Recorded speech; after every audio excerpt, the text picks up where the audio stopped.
Thank you, Dolly. Thank you. I mean, you're welcome. Welcome to Ace Attorney in real time. Hey! We're playing this case. Yep. Not on the day it happens, because that didn't work. No, it's fine. That didn't work with our schedule, so we're playing it the day before Bridge to the Turnabout. We're remembering. This is the time of remembering, not the time it actually happened. Okay. It's just the time of looking up a little but Wikipedia not Turnabout memories. page. That's the other one. No, this is the memory of the beginning. our unstable connection. Oh, it's back. Our connection is stable again. It's fine. It's fine. It's the beginning anyway. So we're both very dressed up for this. Yeah, I couldn't be Phoenix because he's not in this one. He's not here, so we have Diego. This guy. I got sleeve garters and everything. You can't see them very well, but they're there. They're not sleeve. We finagled together some ribbons. No, it's sleeve garters. Well, Actually, I gotta go and get something. You do? I have to leave my... Oh my! I'll just, leave this here, not carry it because it's got liquid in it, and I'll be right back. Well, all right. Goodbye, Dahlia. Oh, I'm left all to my own devices, all alone. It's just you and me. I have something to confess to you. I may have killed a man. But don't tell. Hello. Oh, thank you.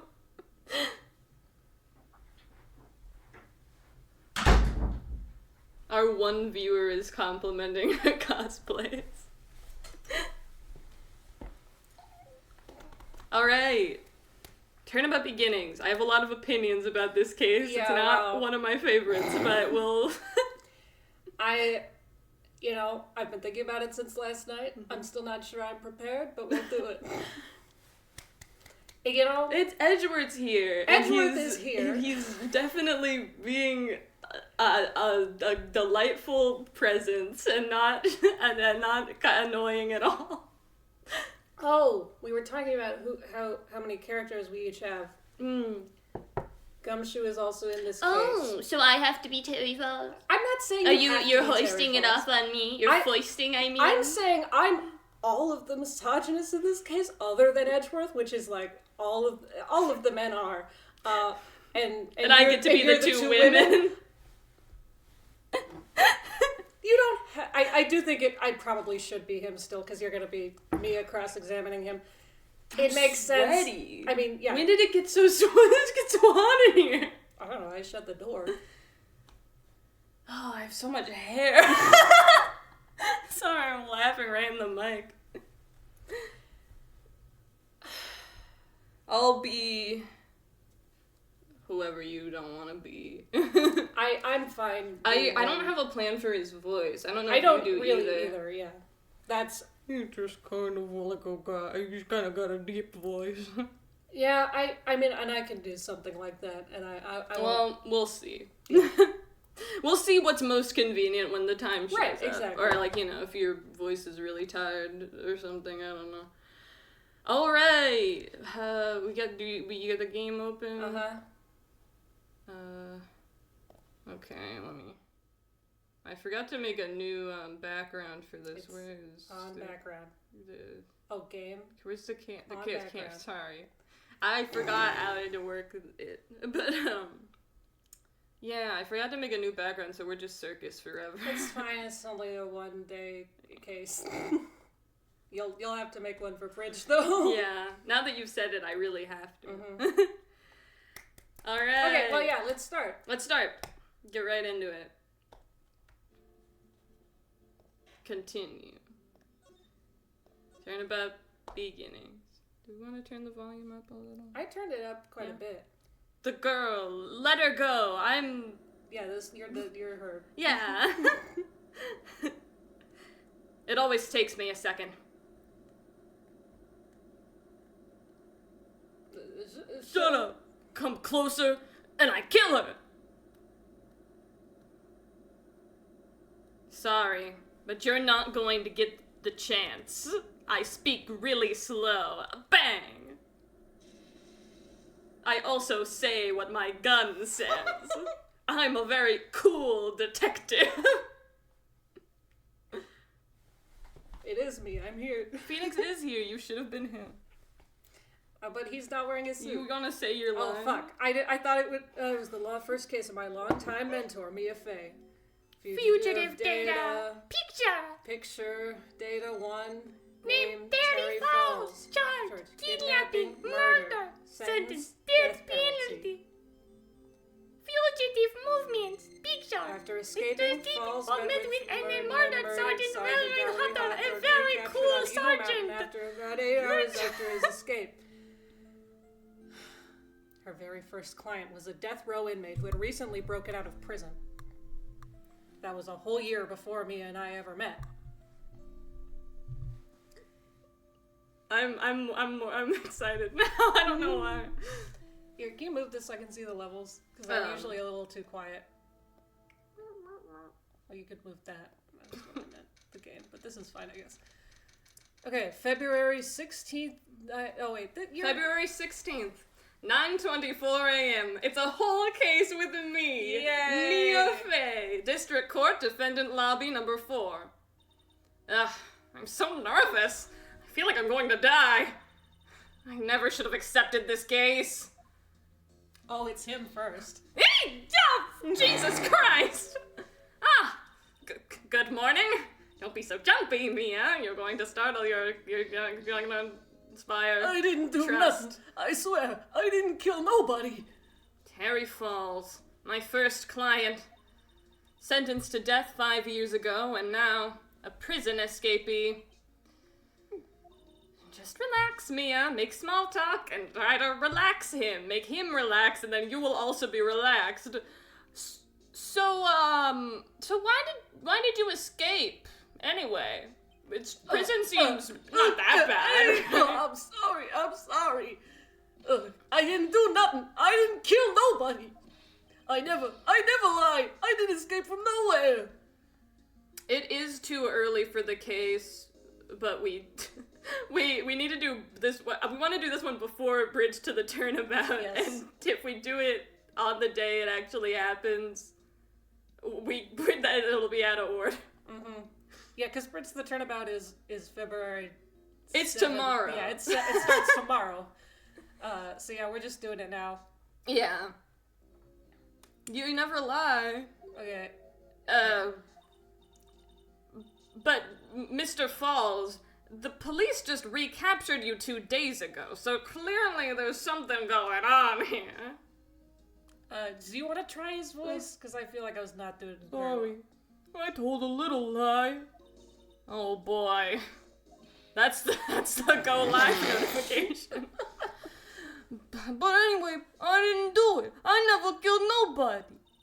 I'm just a little guy. Sorry for asking, but you're on death row, right? I'm really, it's hard to do both of them. I'm really, really sorry for whatever I did. They sentenced me to die 5 years ago, but I was tricked, I tell you. That woman. I think I inhaled some of my own saliva. Okay. She lied in her testimony. That's why I got the death penalty. I swear it. I didn't kill her. I could never do that. I'm just a little guy. I'm just gonna say that every line. 2 days ago, he escaped from the police wagon when it crashed. Kind of their fault if you really think about it. Then, about 8 hours later... She was gonna say about 8 years later. A policewoman was murdered before the police could recapture him. No. A very cool policewoman, might I add. The police believe that Terry Falls did it. So after you escaped, did you meet a policewoman? Yeah, I did. She's the reason I escaped. So that much is true. He did meet with the victim. But I didn't kill her. She was alive when I left. She was alive. It's true, I would never. I'm just a little guy. I can trust him, right? I mean, I should. Ha! Oh, hello. You're not going to figure out the truth by just staring at the guy. Why are you here? I came to see how our little kitten was doing all alone in the big scary lion's den. I thought maybe you'd like somebody to play with. Where is Mr. Grossberg? Ah! The old man is probably still in bed. I bet he's clutching an empty bottle and mumbling in his sleep. Aren't I good enough? After all, it's me, Diego Armando. I didn't say... So, Diego Armando, the finest attorney at Grossberg Law Offices, is here for me? No. You've got it all wrong. Today, you're the finest. Oh. After all, thank you. It took an amazing amount of guts to take this case. I suppose that's Imagine, true. an escaped death row convict for a first client. Yeah. Thanks. I sure wish I could get out of it, though, at this point. Relax. I just heard some good news. The prosecutor for today is fresh out of his diapers as well. Oh, really? However, unlike a certain somebody who I won't mention, he's earned the reputation as a genius since beginning his law career. Great. A genius. Well, it's about time to head in, kitten. Sharpen those claws of yours. It's go time. When am I going to tell him that's not my name? Me a kitten. A solitary confinement cell for the condemned must be the world's loneliest place. There's literally 0 other people around. And that's what my client ran away from. Every other lawyer gave up on him, but not me. I mean, anyone would have done the same in his situation. When I saw those overflowing eyes and heard that simple, childlike tiny baby boy voice. Do I do a little baby voice? I just had the feeling that he was telling the truth.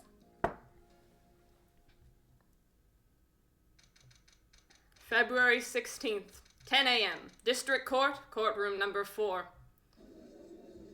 You know, I've actually seen the, because when I've watched the PB&T playthroughs, they are playing versions of the games that came out on, that predate this trilogy, and they, I think, went through and, like, redid a little bit of like, changed some of the lines they did this, like, fixed typos and stuff, and I wonder if, yeah, I'm curious for some of the things in this case. If Does he not call her a bimbo anymore? No, probably not that. I think that's still in. That's still in the case. There's a specific thing that he says, the defendant who, that I'm wondering if they, like, changed that to sound less creepy. I don't know what you're talking about, so I guess we'll see. Yeah, we will. Oh God, can you be Canadian? Oh, fuck. Court is now no. That's not Canadian. That's old. Court is now in session for the trial of Terry Falls. The defense is ready, Your Honor.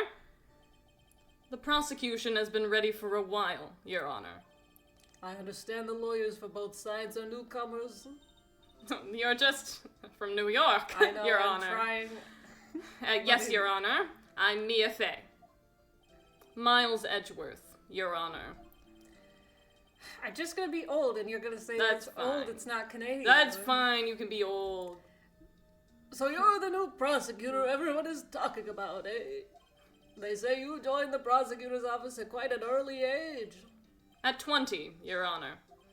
I guess our little kitten hasn't earned herself much of a reputation yet, huh? Come on, Mia. You can't lose. Not to someone younger than you. Young people running a trial. I'm not too sure how I feel about that. Now then, the defendant in this case is currently a felon on death row. 2 days ago, he escaped from a police wagon. Is that correct? Precisely. But the defendant is not on trial for escaping prison. On the day that the defendant escaped, a policewoman was murdered. So we're here to determine if Mr. Falls was responsible for her death? I didn't read up on this case at all. You got it, Kim. Oh. Well then, Mr. Edgeworth, let's hear your opening statement. Yes, Your Honor. It was 5 years ago. The defendant, Terry Falls, was sentenced to death in this very court. I thought the crime happened recently. His crimes were kidnapping, extortion, and murder. The girl he threw off the bridge was only 14 years old. A truly horrible crime. I remember it well. Well, there was no decisive evidence, so the trial was long and protracted. Correct. But in the end, what finally decided the case was a certain witness's testimony. A witness's testimony?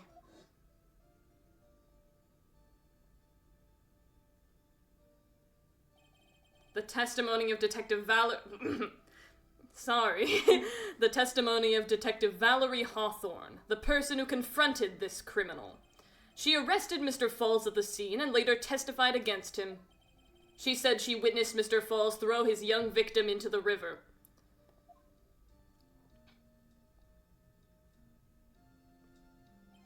For those who are not aware, Eagle River is well known for its powerful current. Most bodies that fall in are never recovered. So Miss Hawthorne's testimony was the one that put him away. No. What were you going to say, Diego? I can't explain. So Miss Hawthorne's testimony was the one that put him away. That policewoman you just mentioned, that wouldn't be... Exactly. The victim. The same woman that was killed 2 days ago. Police Sergeant Valerie Hawthorne. Oh, look at my face. Oh my God. I'm beautiful. Aha! I see.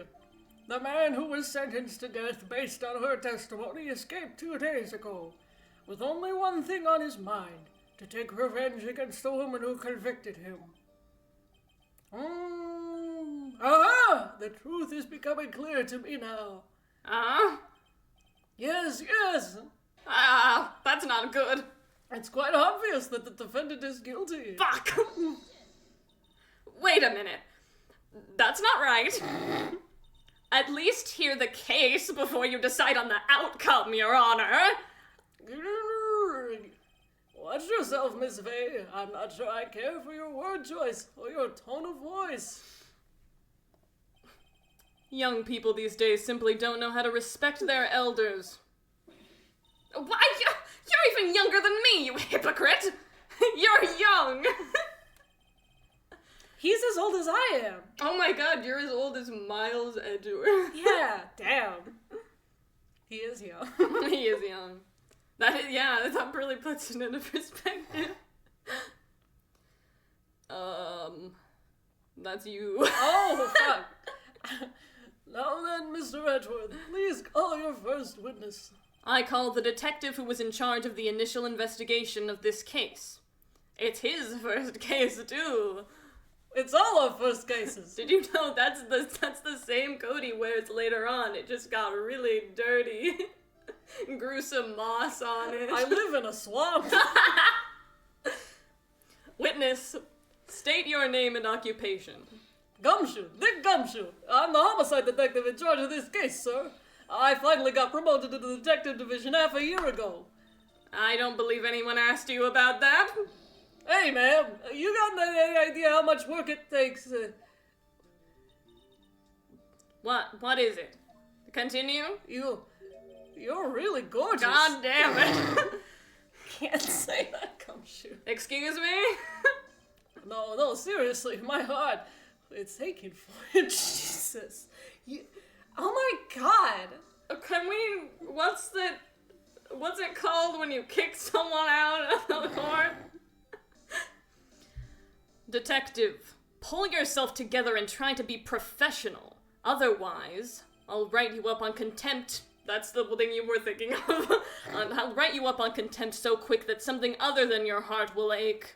I wasn't trying to think of it. I was. Thank you, Edgeworth. Okay, I got it. Contempt of court. That's what I was asking about. Judge? Well, now, detective. I haven't been the judge in several cases. Tell us about the incident. Yes, sir. Right away.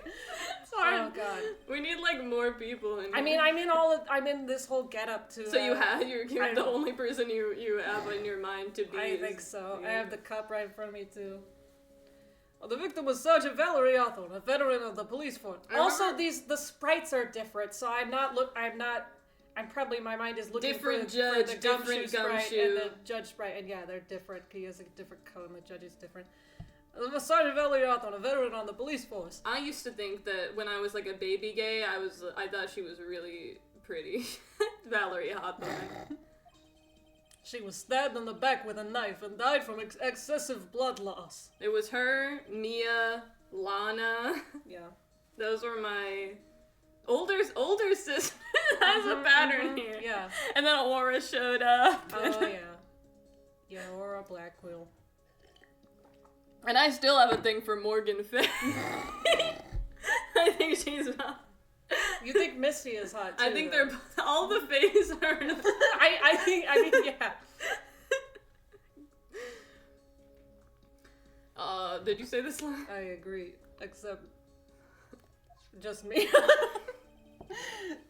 I maybe didn't. The court would like to hear more details about the incident itself. Yes, sir, I gotcha. Okay, let's take a look at this aerial map of the area here.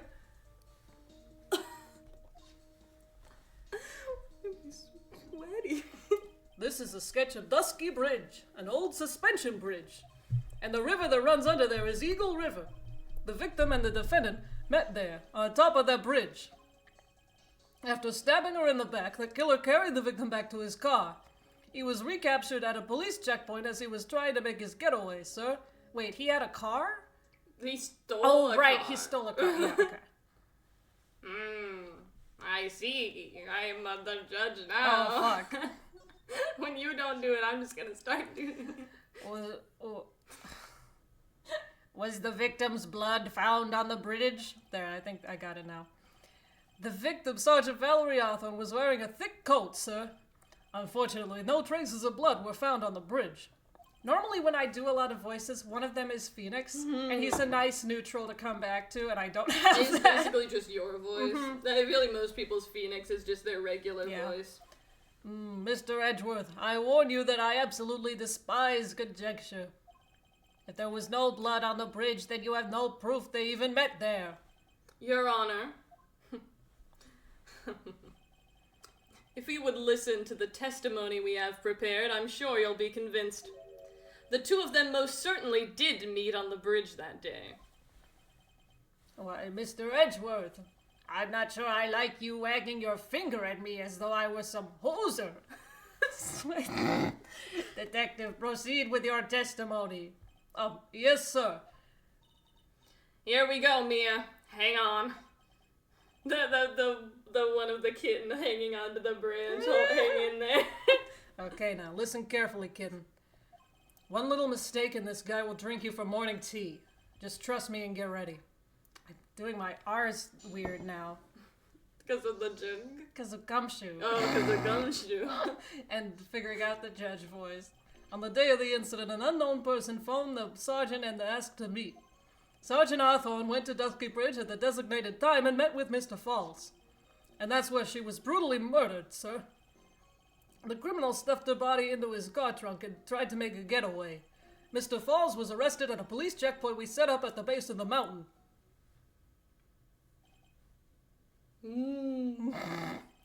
Well, you certainly have established the importance of the bridge. I'm Canadian. That's what Canadian people sound like. I'm so sorry to Canadian people. I'm not. I don't. Naturally. Shut the fuck up. Now, would the defense please hurry up and proceed with the cross-examination? Yes, Your Honor. Cross-examination. Coming right up. I'm good at this. Settle down there, kitten. Settle down there, kitten. If you keep trembling like that, you're gonna make me spill my coffee. I'm so tempted to knock your glass, but I won't. It'll get everywhere. I'm not trembling. It's just cold in here. You're sweating, too. That's from my medication that Amari thinks makes me sweat more.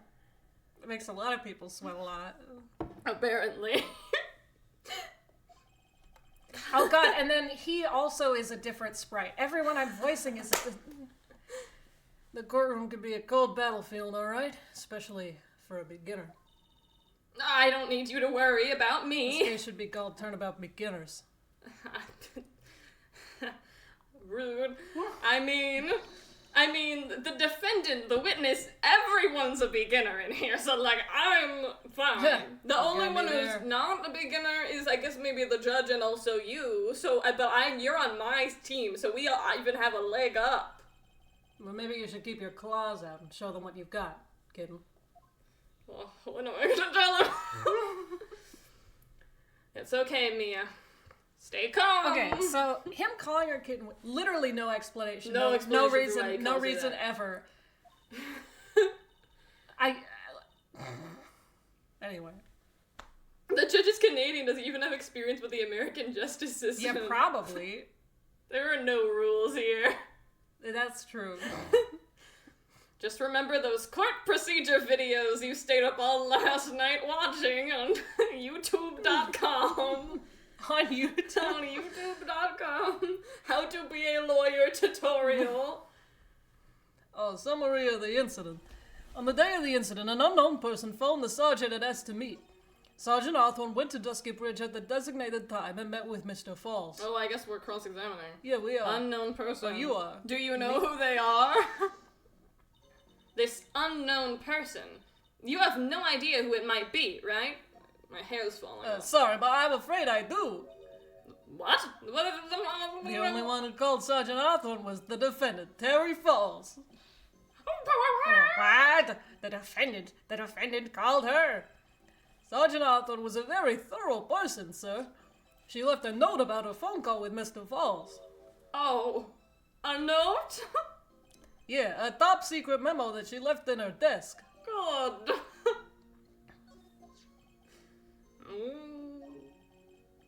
According to this note, it seems the one who called her to the bridge was indeed the defendant, Terry Falls.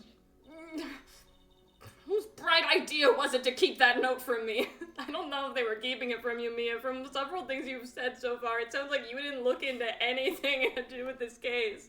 Not so top secret if you're revealing it to Gumshoe, yeah. Looks like the judge is even more sure of his verdict now. Listen up. Never ask a question if you don't already know the answer. It's that detective's fault. He's the one who said unknown person. That's true. He did kind of lie. Hey, now, don't make that face at me. I'll just said it that way because the prosecutor told me to. Was that a trap? With that cute face, I didn't expect him to be so sneaky.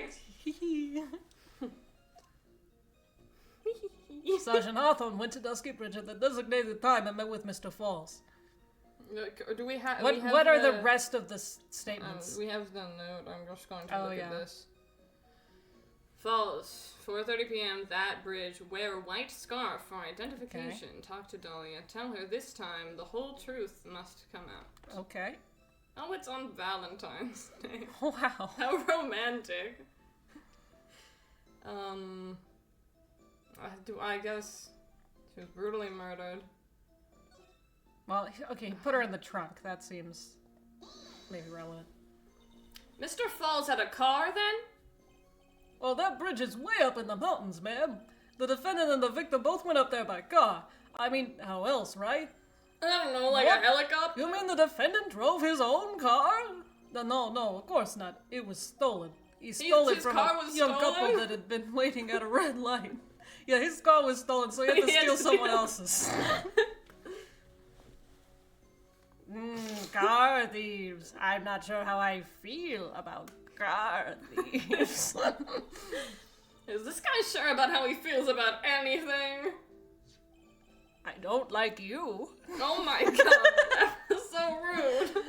This is a photo of the stolen car trunk. Sorry. He just needed the trunk. Steals someone's car, somehow takes out the trunk, gives the car back, takes the trunk with you. Naturally, that's the body of Valerie Hawthorne in there. Oh, that doesn't look too comfortable. What? Hey, sometimes you gotta ride in the back of the car, you know? Better ride in the trunk. There's not enough seats for everybody. The victim, she was stabbed in the back, correct? Sometimes the prosecutors take me for a ride in a truck and I sit in the bed. Oh, like a dog. Like a dog. Yeah. Ha! For some reason, men always seem to get stabbed in the back. If you want the trunk back, meet me in the fridge. Was it her car? We're talking about a woman here. No, everything is about men. Everything is about men getting stabbed in the back. You can't tell from this photo, but the knife was stuck in her back, nice and firm. The condition of her body when it was discovered is very important information. His voice is just gonna be different every time he talks, so that's gonna have to be fine. Was there anything strange or noteworthy in the trunk of the car? Are you offering? Detective, was there anything strange or noteworthy in the trunk of the car? I think I might actually need you to. Here's a photo of the trunk, but I don't see anything strange, do you? Anyway, Mr. Falls was arrested at a police checkpoint we set up at the base of the mountain. Oh, okay, this is still part of the testimony. I thought, because it's just weird. She's not wearing a white scarf. Oh yeah, is she's not wearing a white scarf like she said she would. She can't change her mind. Witness! Witness! What is it? Do you have something to say, Miss Faye? You spooked me. I'm sorry. I totally forgot what I was going to say. This is the first time I've ever actually had to address someone like that. You should have practiced before coming to court. Honestly, Miss Faye, I'm not sure I like this. Say there, little kitten. Want a piece of my coffee candy? What? Candy? Well, you're still too young to be drinking real coffee. What? I drink coffee? Okay, so he's always just said random things that don't make sense. Come on, Mia, shake it off. You're a lawyer, you don't need to be so confused. Oh, I should have given myself sideburns. Whatever. Detective? Yes, ma'am. This photo. You said that there was nothing peculiar about it. Is that correct? Yeah, that's what I said. Well then, I suggest you take another look at the note written by the victim. The note? It very clearly says, wear white scarf for identification. The caller must have forgotten what the victim looked like, thus this special request. I have one very simple question for you, Detective. Where is the white scarf? I can't seem to find it in this photo.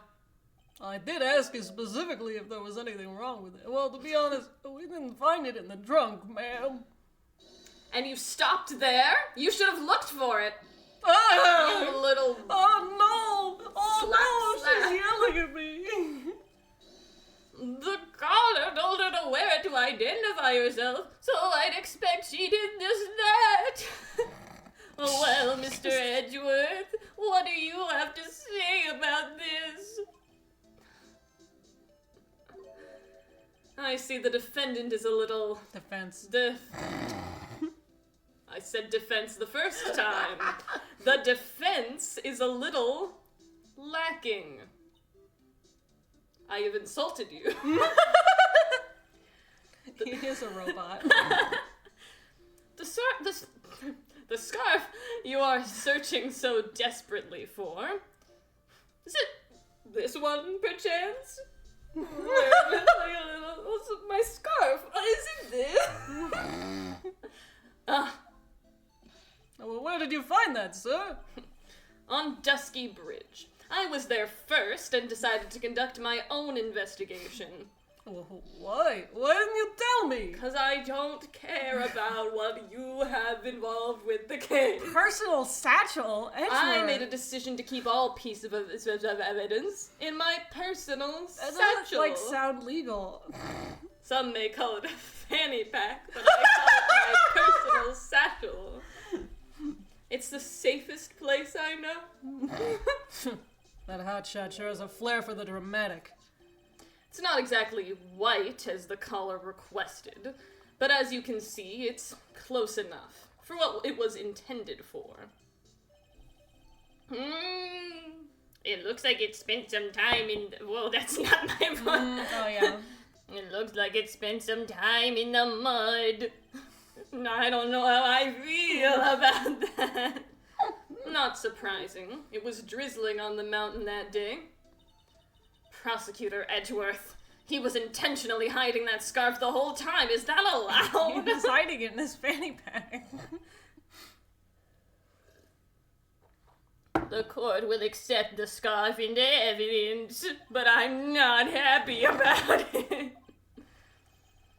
Now, if the attorney for the defense is finished embarrassing herself, I'd like to move on with the testimony.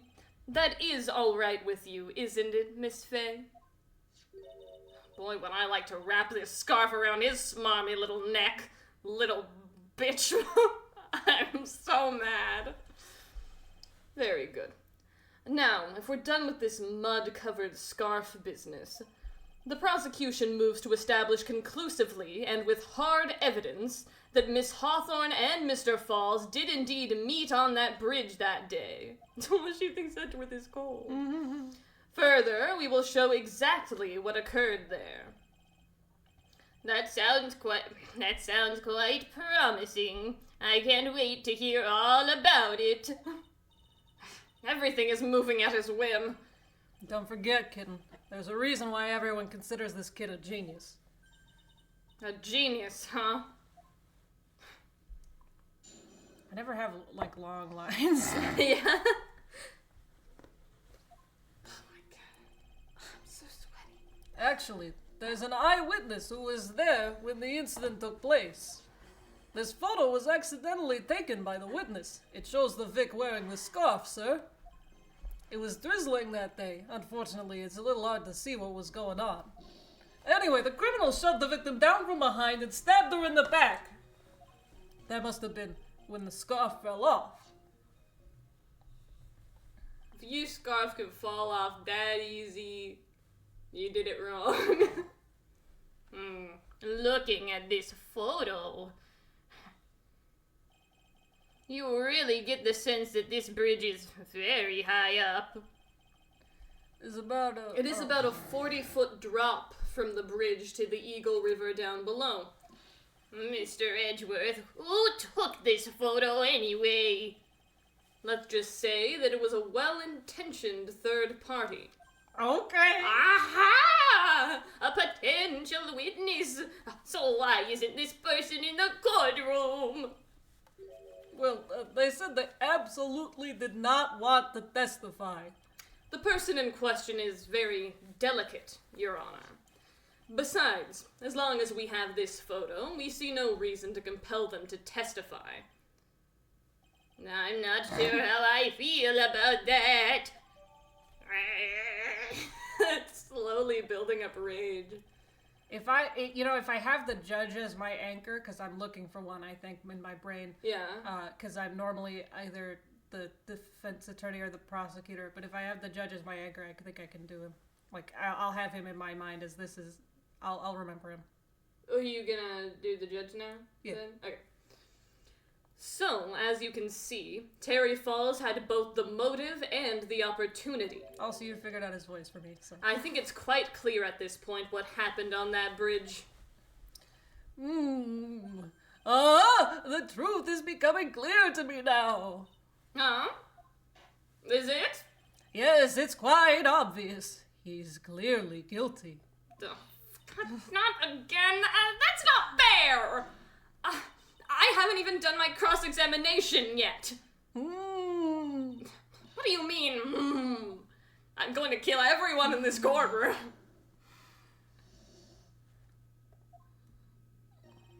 Actually, there's an eyewitness who was there when the incident took place. Okay. This photo was accidentally taken by the witness. Accidentally? Yeah, accidentally. She was trying to take a picture of the sky. It was drizzling that day, unfortunately. It was a little hard to see what was going on. Anyway, the criminal shoved the victim down from behind and stabbed her in the back. From behind? That's not... He would have to have gone all the way around her, unless she turned around, I guess. Why do you press that? The from behind? Mm-hmm. Is that part of the witness's testimony as well? Of course it is. Well, then why can't I should maybe be He cross-examining pushed the victim her? hard in the back and she fell down right on her stomach. I remember that happening once myself. It was really brutal. Great. Brutal. Are you talking about seeing someone get pushed, or were you the one getting pushed? That doesn't mean that you pushed someone down like that once. I'm very interested in his story now, with his mind-boggling tales and the way he said I wonder if he's Canadian. Focus, Mia. Ha! Save your nasty look for the right person. Like you? No, Oh. not me. Take a look. Poor baby. The court record seems to have wet itself. What the fuck did you do to it? When you spilled your coffee on the court, right? What the fuck is wrong with you? No, it peed its pants. Sorry. So, you want me to look at the court record? You could have just said that. I didn't. Do you think you should? Do you think that'd be helpful? To look at the court record? That I should Look at the court record? look at the Okay. Oh, the criminal shoved the victim down, stabbed her in the back. So, it was muddy. Yeah. So she would have... BS. Wait. Muddy. What are you doing? I think maybe, because... Let's look at all of the pictures we that have we a have. picture where her coat She landed is on her stomach. spotless. Yeah. Is that...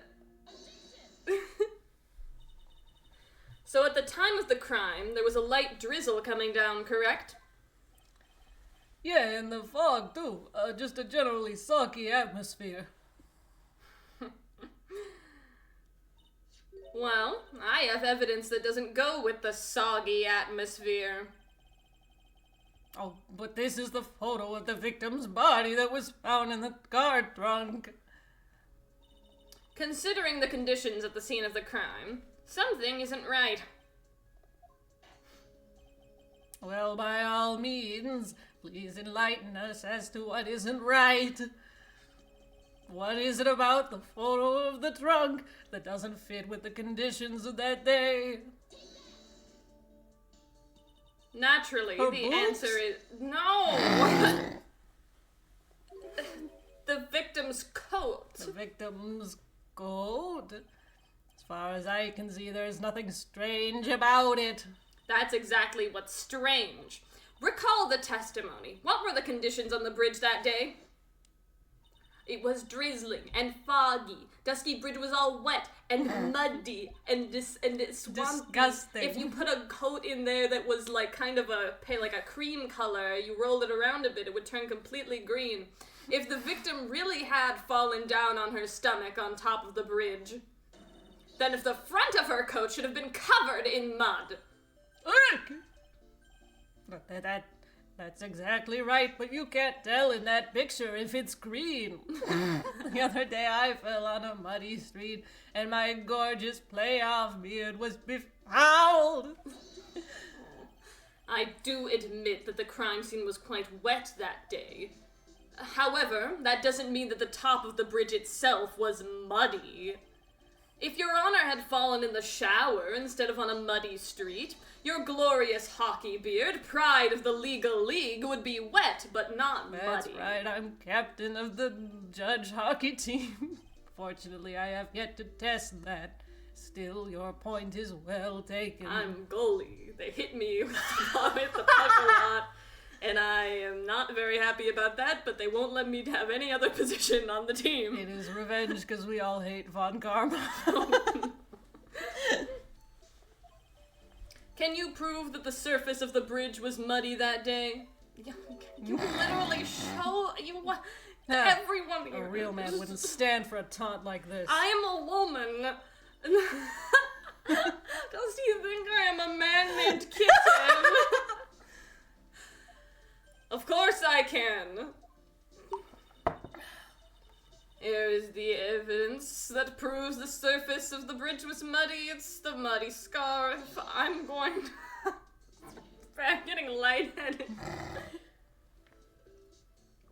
The evidence is this scarf. Ah! It should be obvious. If the scarf fell onto the bridge and got this muddy, it means that the bridge was obviously covered in mud. No, I can't be outwitted by this novice bimbo. Hey, same to you, buddy. Same to you, little stinker. You little stinker. Miss Vey's assertion makes perfect sense to me. I do admit that there appears to be a contradiction between the condition of the victim's coat and her scarf. However, the real question is, why is there a contradiction? Okay, yeah. For every contradiction, there exists an explanation. Let's look at what the explanation in this case may be, shall we? Instead of, maybe like, oh, you messed up. It's like, oh, well, actually, your thing pointed out maybe some very important information that we might be missing. So thank you, Edgeworth. All right. It's not like he's really giving me a choice here. Huh. You're doing pretty well for a little kitten. For a little boy. I'm Mr. Armando! For a bouncing baby boy. No matter what he says. A contradiction always comes down to a lie. No, I don't know that that's always true. It's either the victim discovered in the trunk, the witness's photo showing the defendant and the victim, or the witness's testimony that stated she saw the moment of the murder. Just relax and think it over. It's pretty simple, isn't it? The false evidence. It's one of those three. Maybe we should, I don't know, call the witness in and ask her some questions. What you said just now, I'm not sure I liked that. I said what he said. That wasn't me, Your Honor. It was the coffee aficionado over here that said it. I put fish in his coffee. It's because you're a cat and you like fish. God damn it. You probably would put milk in coffee too. I do like put, a loser. I do drink, like a loser. I do drink lattes. Do you want to say your line? This court is not in the habit of accepting false evidence, you know. Blame it on him, Your Honor. He's the one trying to slip false evidence into court in his fucking fanny pack. I know. It's a satchel. But we won't let him. We'll expose his evidence as the flimsy scam it really is. I mean, you will. Yes. The false evidence in this case is the witness's testimony. It is a no-brainer. Obviously, it's the witness that's suspicious. During his earlier testimony, the detective pointed out a crucial fact. The criminal shoved the victim down from behind and stabbed her in the back. Now, is that testimony exactly what the witness claims to have seen? Yeah, that's what the witness told us. That testimony is filled with holes. After all, the victim's coat isn't dirty at all. That's true. It's not just true, it's the truth. But there was a truly decisive witness in this case. I'm certain that boy Wonder over there would have called them in the first place. Your Honor, the defense requests to cross-examine the eyewitness. The testimony it presented so far is not only vague, but contradictory as well.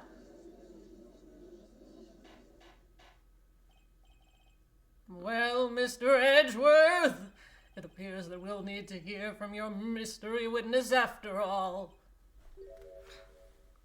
You should brace yourself. I was doing you a favor. For the brutal truth. I'm sorry, the what? You should brace yourself for the brutal truth. Your Honor, the prosecution has no intention of hiding the witness from the court.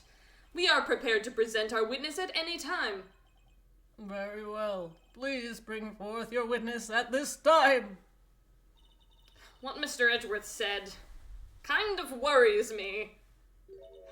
What does he mean by the truth?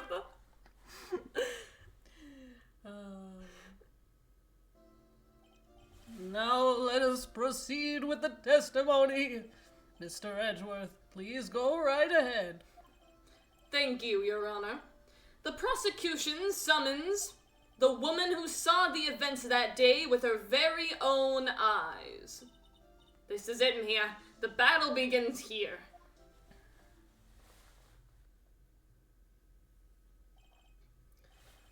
Witness, what is your name and occupation?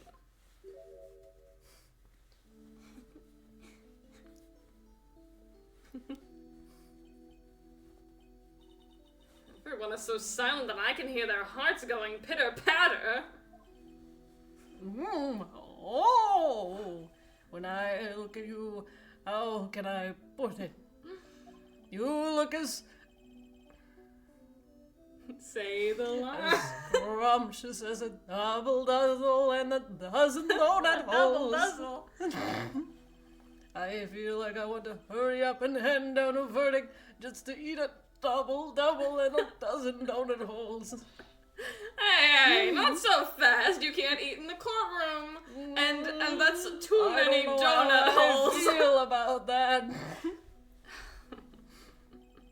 As I said before, this witness is very sensitive and delicate. I would ask the court to please exercise care when addressing her.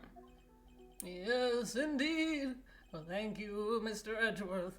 You are a true gentleman. I am, yes. Miss Fay, you could learn a lot from this man. If he's such a gentleman, he sure doesn't act like one to me. Oh, God. Sir? Yes, my dear. This is my first time, so I'm sure I'll make a lot of mistakes. Anyway, I just wanted to say I'm sorry for all the trouble I might cause.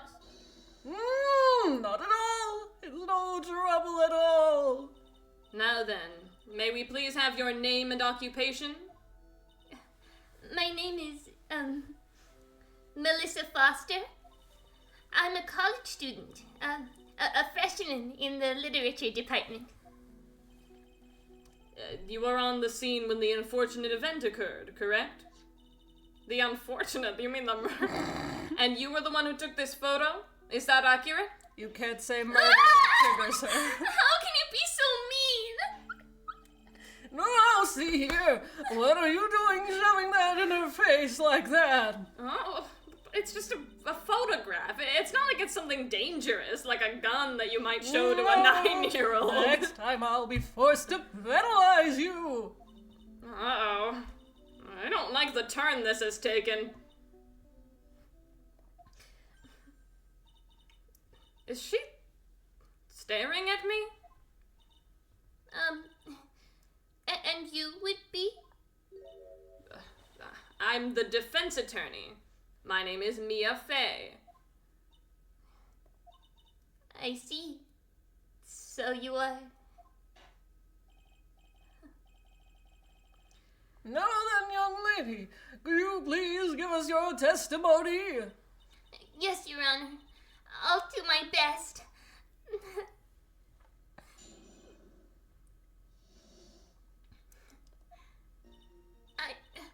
I was using my camera to take some pictures of wildflowers.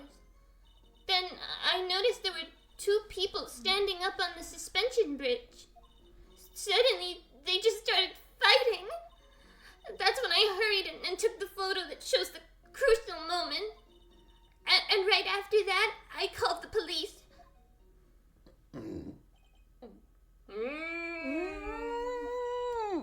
By the way, where were you standing when the incident occurred?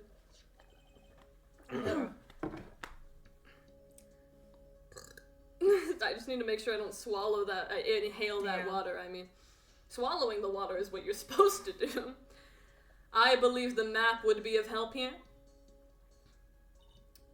I was standing right over here. I was standing in a beautiful field surrounded by tall cliffs. So you took the photo. From that location there.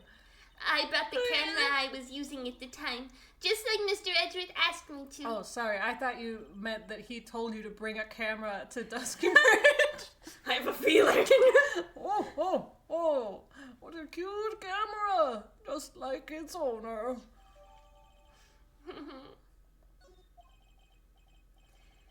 Alright then, Miss Faye. Time for your cross-examination. But I warn you, make the witness cry again, and you'll feel the wrath of my gavel. Kapow. Kapow? Not that. That's the most violent sound. I was using my camera to take some pictures of wildflowers. Wait, you said that I took the picture by accident. I noticed there were two people standing up on the suspension bridge. Just suddenly? Do you have any idea what they were fighting about? No, I have no idea. Why do you ask that? Oh, I just thought that maybe you overheard what they said. Oh my god. I would never eavesdrop. I've got more class than that. That's right, Miss Faye. Don't drag the witness down to your level. To my level, I'm gonna kill everyone. So, what, press the first thing. Yeah, just press over on it. Did you say wildflowers? Yes, the mountain is famous for its beautiful spring wildflowers. But it's only February. Well, I couldn't wait for spring to come. Oh, I know just how you feel.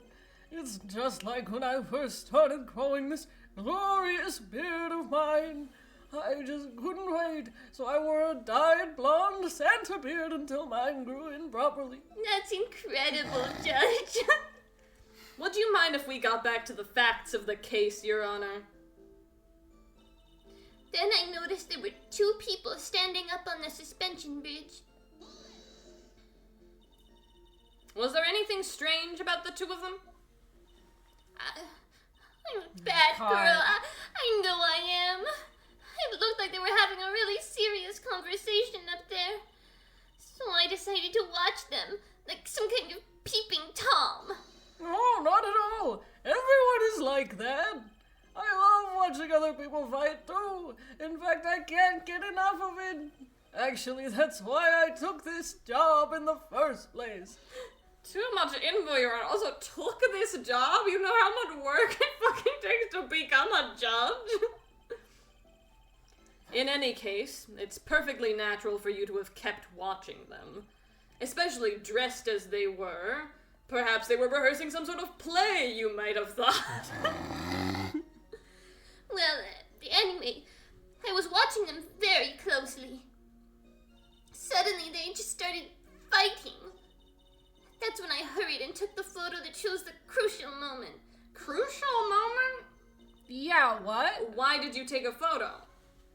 Well, the two of them were really going at it. Really? Ever since I was a little girl, I always wanted to be a news reporter. I guess that part of me just kind of took over. Smells like a lie to me. Yes, I understand completely. But even now, I can't completely abandon my boyhood dreams. I still use my grandson to test my comedy routines Oh, on. wow. So he wanted to be a comedian, huh?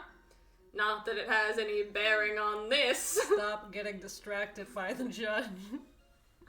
Everyone is just so distracting. All I could do was to use my camera. So I took the photo of the crucial moment and gave it to the police. Yeah, fucking percent. And right after that, I called the police.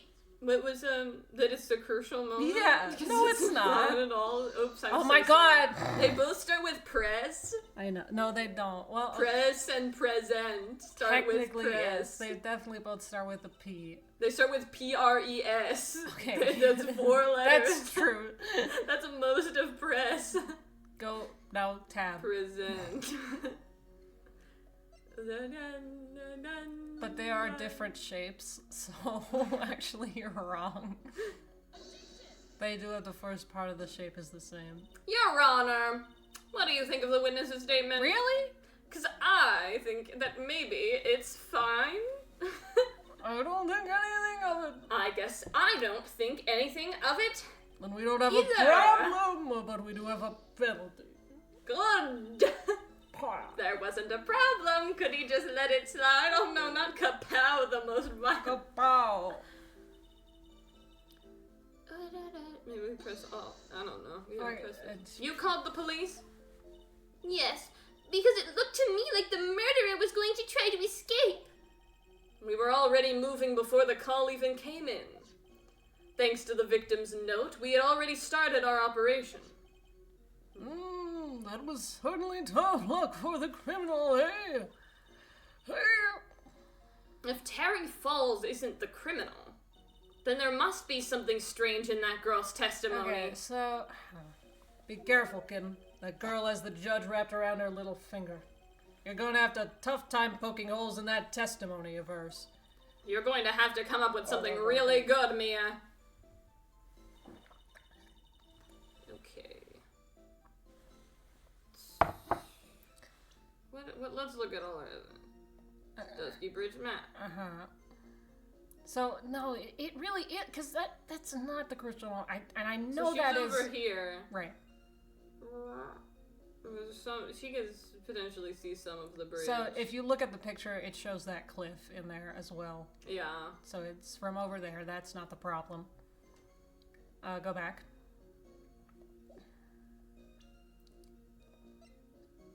So, what? Did you accidentally present the wrong thing last time? No, I'm good. Okay.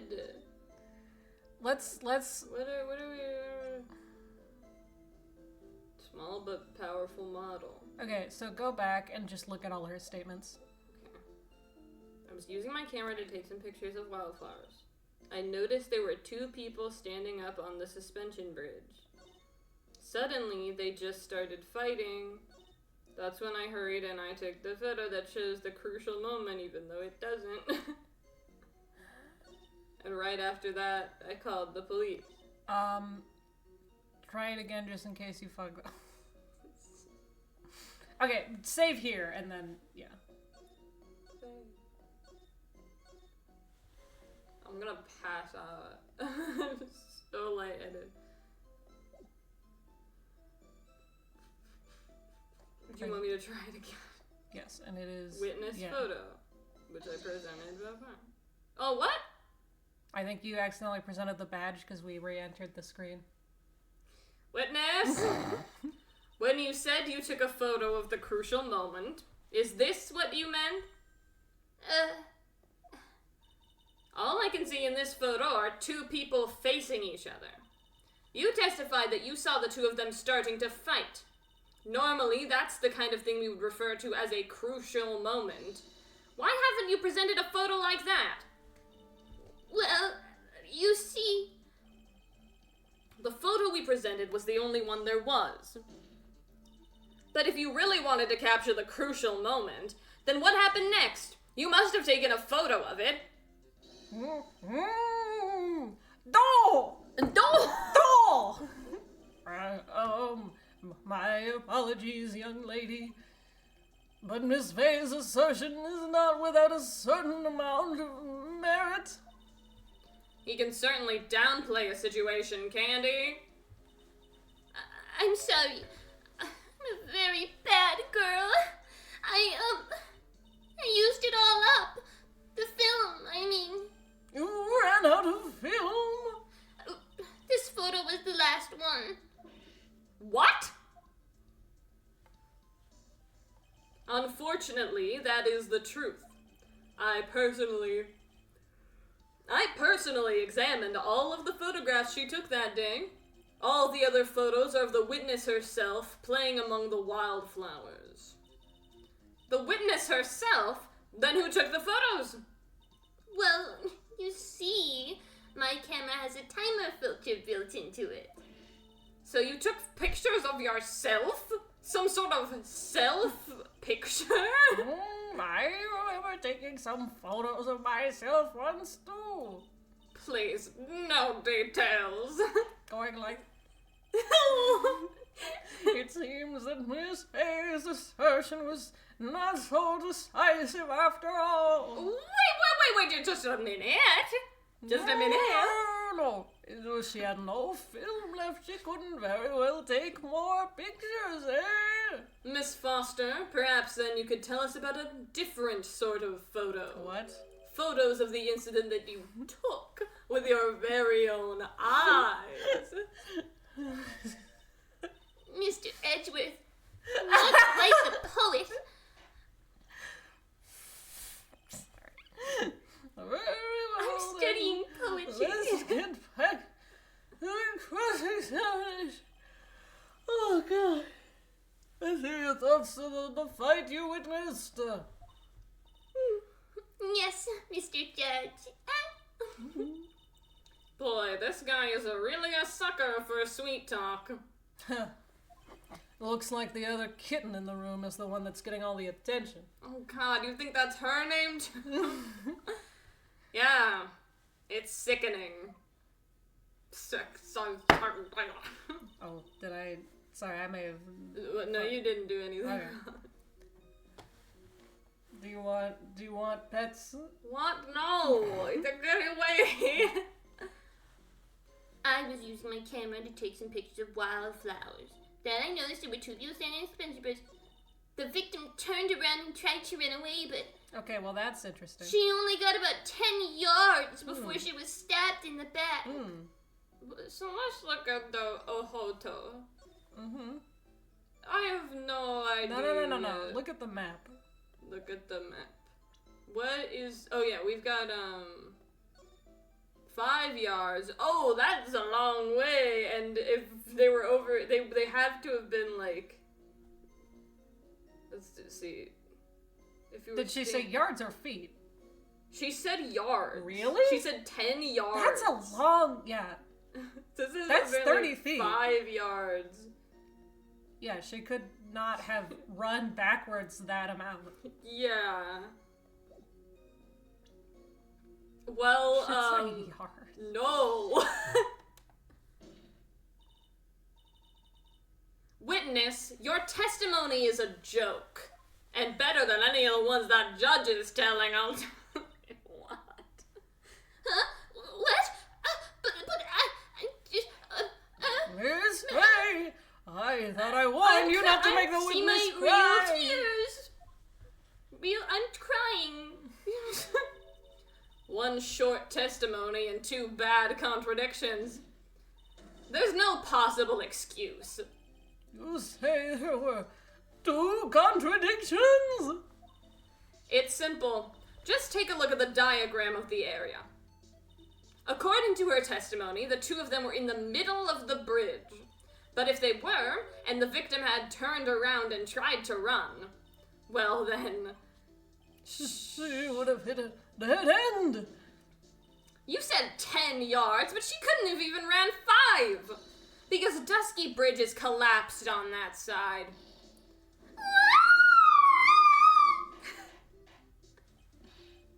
What does this all mean?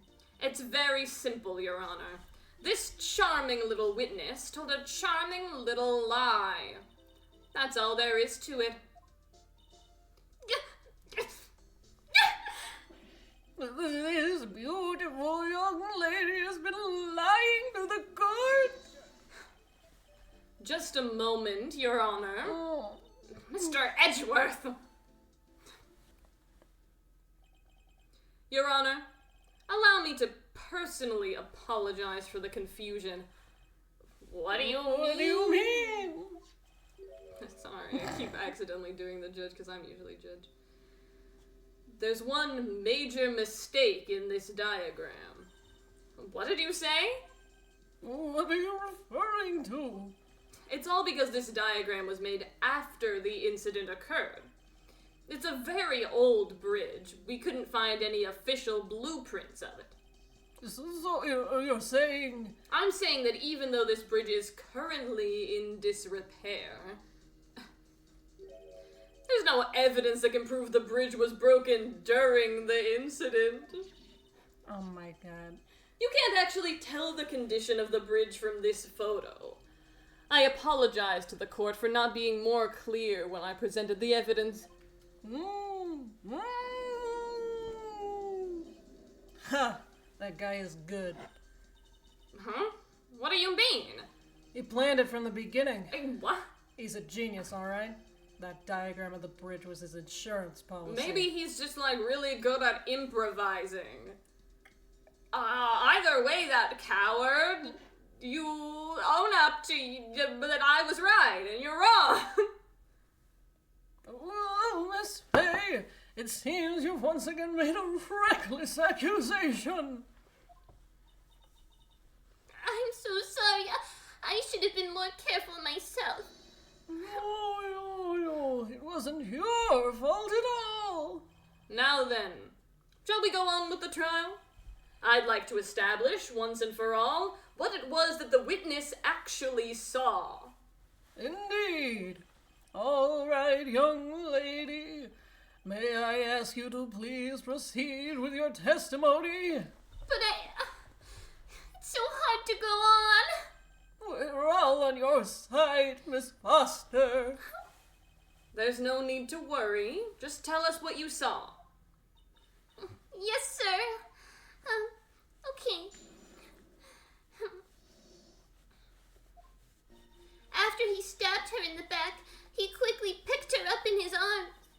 Then he carried her over to the car. I suppose that was the only way he could make sure the body stayed hidden.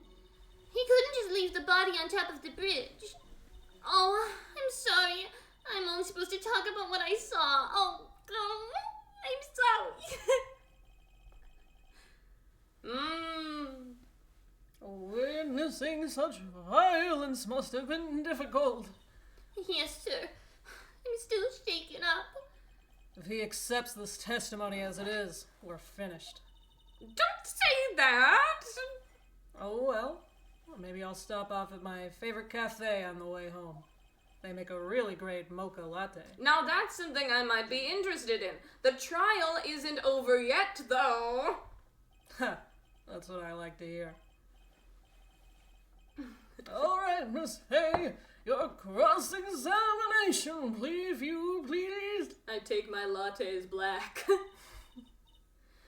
The contradiction is staring you right in the face, Mia. Go on the attack. I know what it is. Me too. After he stabbed her in the back, he carried her over to the car, and this is what I saw, and I definitely saw that he did that. Not the car, the man. Cause the car was over here, you're over here, there's no place in this chunk of land that you could have seen the car. What? Yeah. Did you present that? What? Oh, did I accidentally not? I don't know. I thought I did.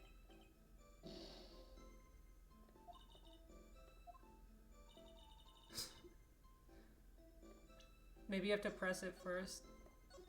I haven't fucking pressed it? Press. You personally witnessed that? Yes. Did anything strange happen when he did that? Well, I don't know if you'd call it strange or not, but that's when the victim's scarf fell off. You mean this scarf? Her words match what we found at the scene. I don't see any problem. I suppose that was the only way to make sure the body stayed hidden. Oh, is this?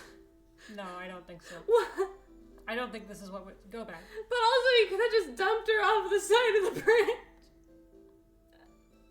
Yeah, wait, press that. There's multiple things wrong here. You mean the defendant carried the body all by himself? That's not the problem there. Mm-hmm. Considering the size of the defendant, I don't think it would be difficult. He's carrying that big He ball is carrying around. that big ball. Yes, but let's remember, they were on a narrow bridge that was ready to collapse. Is it even possible for him to have carried a dead body on a bridge? Well, the fact of the matter is that he did. What kind of talk is that kind of talk? The one that you're doing. It's just silly. Wow. Why did he get so emotional all of a sudden? He on his period. Oh my god. I'm being misogynistic too. If you think there's some other possibility, please share it with the rest of us. Please.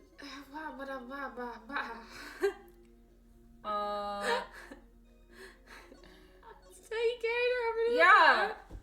Present. Does he bridge? Yeah. Okay, yeah. So I did present that before and you were like, okay. Yeah, okay. I'm very annoyed. Options. Yeah, let's just press everything, I think. Yeah. There's probably other things that we have to find out first. Too far ahead of ourselves.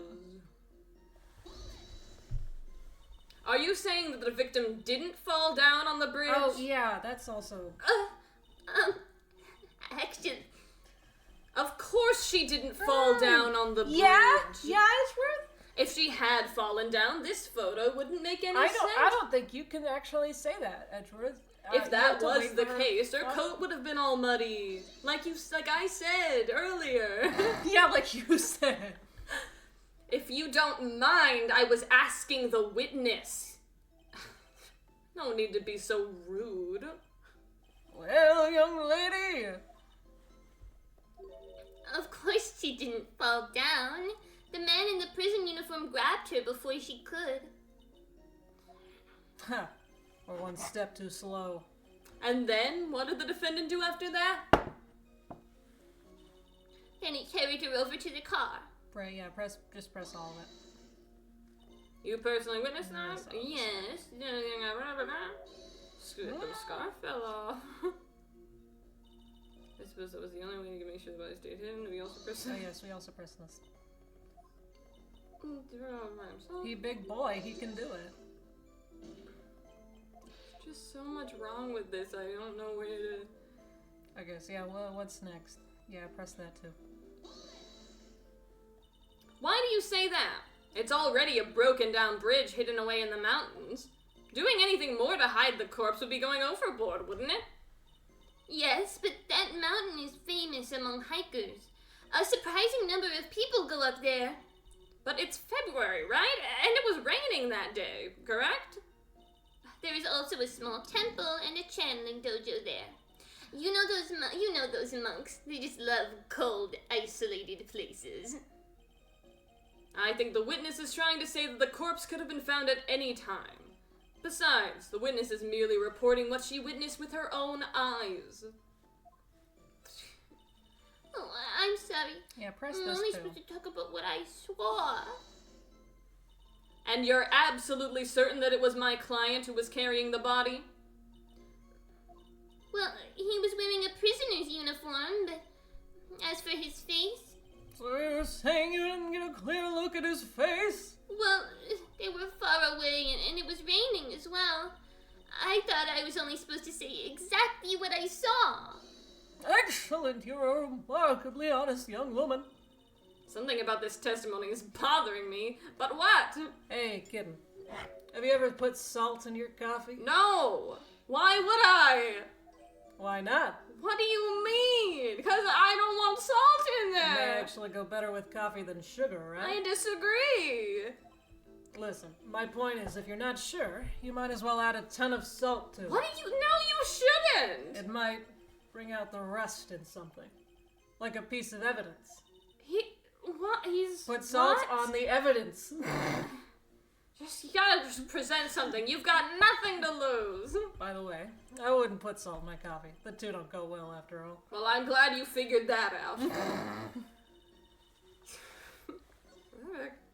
Carried her over to the car, which you couldn't have seen, but I can't present that. Maybe now you can't. Sometimes they make you press things and then...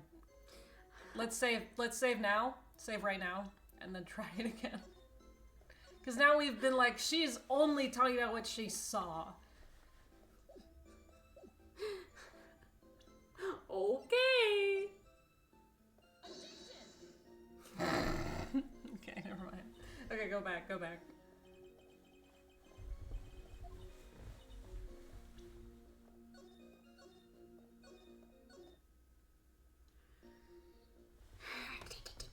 Okay, what's next?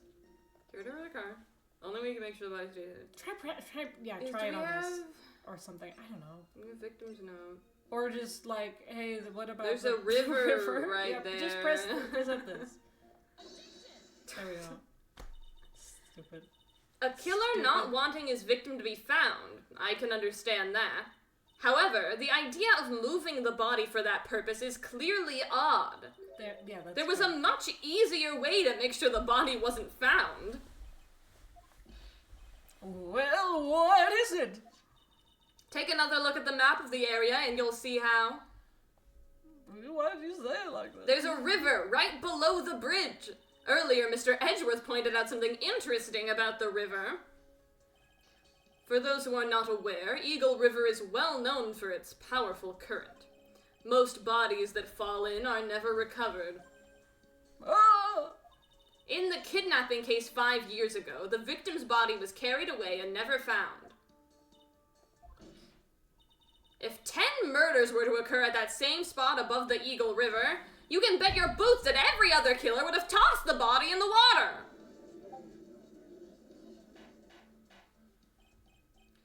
Order! I'm not sure if I care for the way you put that, Miss Faye. But I must admit it's a seem odd to not have thrown the body in the river. Well, Mr. Edgeworth. How sad. Perhaps Miss Faye would do well to try taking a dip in the river herself. After all, you claim to be such an expert in the ways of nature. Wait, what? What are you talking about? My point is that no matter how odd you may find the killer's method of body disposal, the fact is that this is what the killer did. None of your arguments have anything to do with what the witness saw. Which is why it should have let us present the other thing. You can't present the banana. You need to present the photo of the banana. They are completely different. Miss Faye, it seems that your assertion is without merit after all.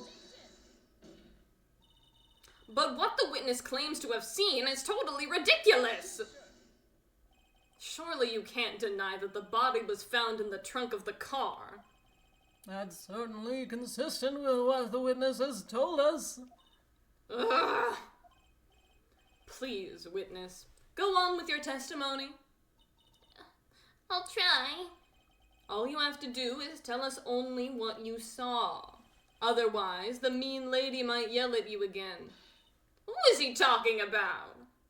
All right. I'll do my best. After he stabbed her in the back, he quickly picked her up in his arms. Then he carried her over to the car. Okay. Is it now time to present I'm the sure it is. Yeah. Fuck you! Fuck you! I'm so mad. We're gonna be out of... Okay, save. Stupid fucking case.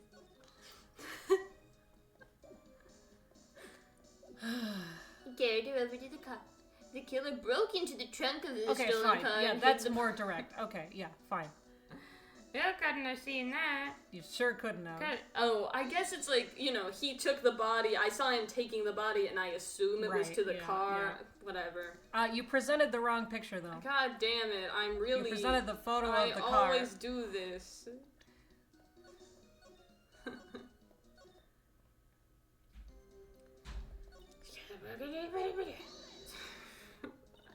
What did the man do then?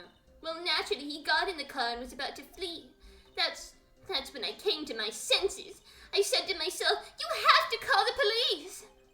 So that's when you called the police? You're sure that you saw all that with your own eyes? Yes, I'm 100% certain. I'm a good witness. You're gonna say, I'm a girl. I'm a girl. Don't press.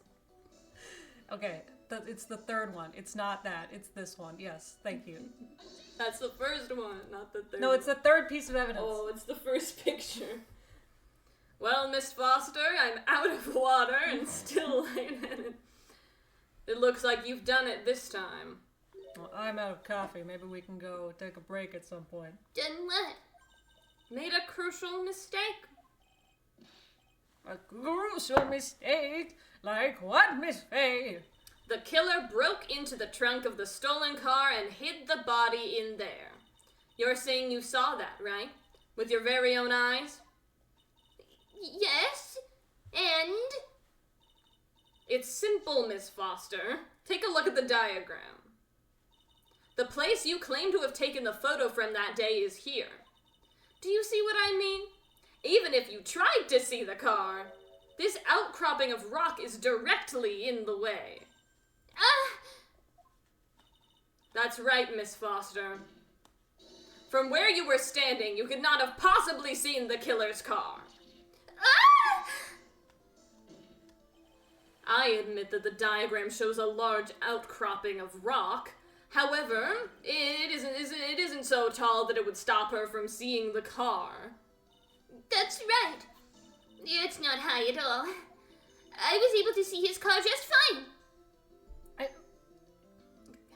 I'm so sorry, but that just doesn't wash. 'Cause I've been there, and it's not.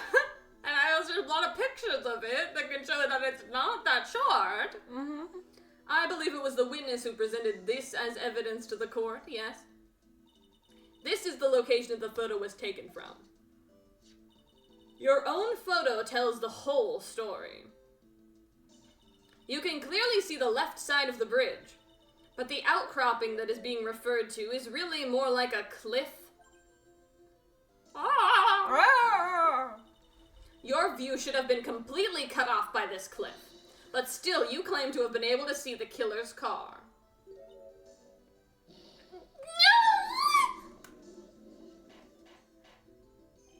Order in the court! What's the meaning of all this? Your Honor, don't jump to any hasty conclusions. The fact that the escapee fled in a stolen car was reported on the news. After witnessing a murder, I'm sure you can appreciate that the witness was very upset. She must have heard about the stolen car and convinced herself that she saw it. But she was repeatedly warned before starting her testimony. And also, she was told to testify only about what she saw with her own eyes. And if her memory is that wrong, then maybe we shouldn't be taking anything she says into account. Okay. Also, she said that she saw him breaking in specifically, and that's specific. But I get whatever. Oh, I forgot. I'm sorry. Mr. Judge? What is it? I think I must have remembered things wrong. Hey, wait a minute! You can't just say that! Miss Faye, no one on the face of the planet is perfect. Oh, yes, indeed. Quite true. You know what they say. To err is human. To forgive, divine. I'm inclined to give the benefit of the doubt to the witness here. What? That's not fair! Save the tears for later, kitten. I'm not crying. Mr. Armando? Don't look back until the trial is over. Now's the time to go forward. But that wasn't fair. You can't just... Okay, kitten. You need to relax. Then you need to remember. The other kitten's testimony. Her name is Melissa Foster, and my name... The killer broke into the trunk of the stolen car and hid the body in there. So tell me, the killer broke into the trunk of the car and hid the body there. How did she know that? How did she know that he broke into the trunk? Aha! Well, Miss Foster, until you can explain how you knew that, you're going to have a lot of very suspicious people on this side of the courtroom. Well, witness. Well, I'm certain that he broke into the trunk because there were marks left on the trunk. When did you see that? I'm certain they were scratch marks from when he broke into it. All right, let me see that photo. Wow, it's true. These certainly look like scratch marks around the keyhole. It's obvious this trunk has been broken open. Well, Miss Fay, are you satisfied? No! The judge is on her side. I can't make any mistakes here. What she just said. Is there a contradiction in there somewhere? When did you see that? Yeah, when did you see that? It doesn't work. Melissa Foster, it looks like you finally betrayed yourself. What? You said that you were in a field taking photos of wildflowers, but even so, you knew about the scratches. The question is when? When did you get a chance to see those scratches? Finally. I finally got her. I'm getting pretty tired of waiting over here. Then perhaps it would be faster if Miss Fay explained herself. Your Honor, there's only one possible explanation. The reason the witness had seen the scratches was she put the corpse in herself.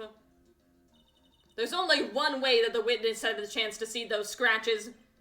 Yes, what is it? Naturally, when she opened the trunk and stuffed the corpse in herself. The person who really hid the body in the trunk of that car was Melissa Foster. It was you that did it, wasn't it? That's ridiculous. I could never. It was the man in prison guard. He's the one that did it. I don't think so, Miss Foster. If Mr. Falls had been the one that put the corpse in the trunk, he would have simply used the car key. There was no need to break it open.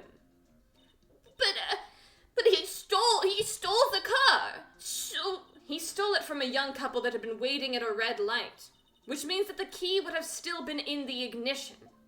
Yeah, how else would he have driven it? I see.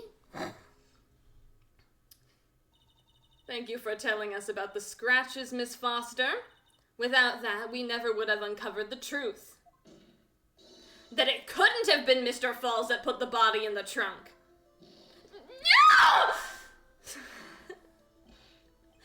No! Preposterous to even suggest that the witness put the body in there. If that were true, then how do you explain the photo that she took? The corpse could only have been put in the trunk when the incident occurred, and we already know that at the time she was taking photographs. That was your chance, Mia. Finish this thing.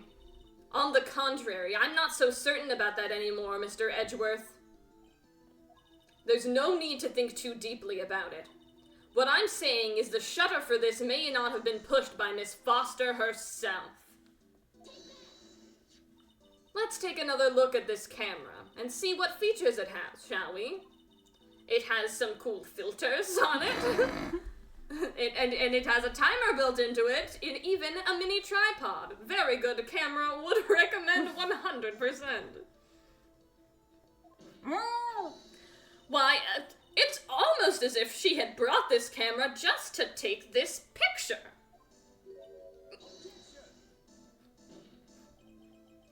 What are you trying to say then, Miss Fay?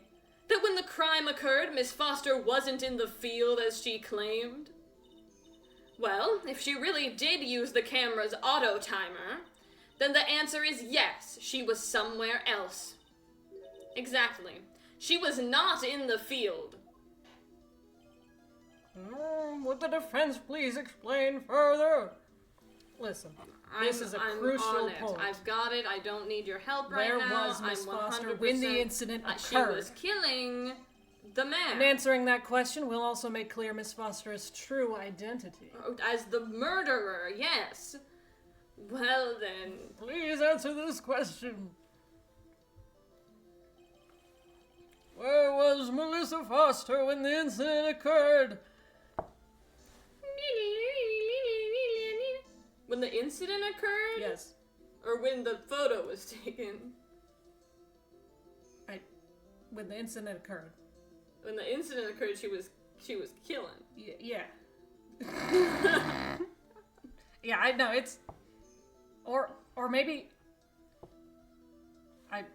You know what? Use your instincts.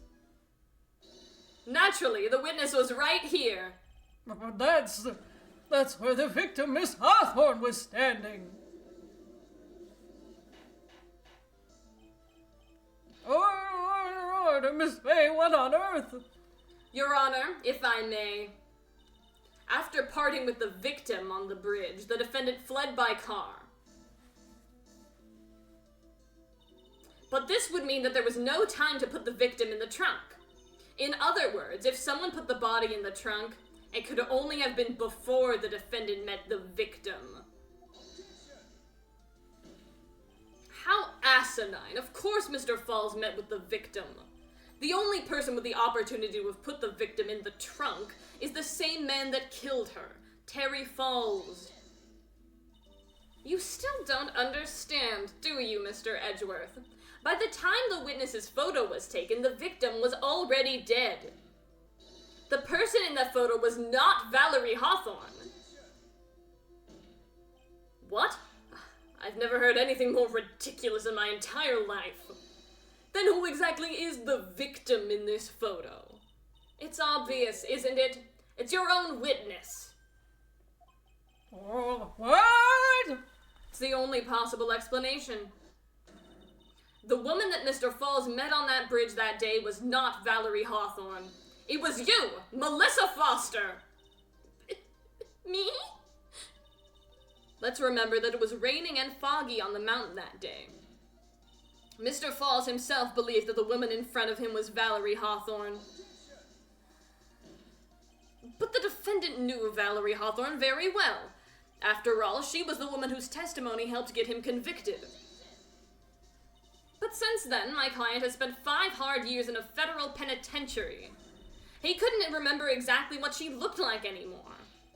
You're just making this up as you go along. Well, I've got it all right here. This piece of evidence will blow this case wide open. At the time of the incident, Mr. Falls had forgotten what Valerie Hawthorne looked like. Is it this or is it the victim's note? That one says identification in there, but I think it could be either. Mr. Falls had forgotten the victim's face. That's why he needed some piece of identification. Namely, this muddy scarf. It was Mr. Falls who requested that she wear this scarf to identify herself. That's already been proven by the note the victim left. In other words, as long as you were wearing a scarf like he asked, anyone could have pretended to be Valerie Hawthorne. Even you, Miles Edgeworth. Well, what do you have to say to that, Melissa Foster? You even came into this courtroom wearing that scarf, didn't you?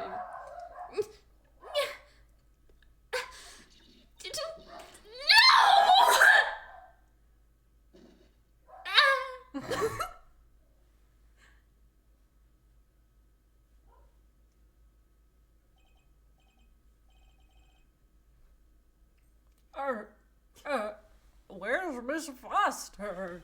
She's collecting herself in the lobby. Oh.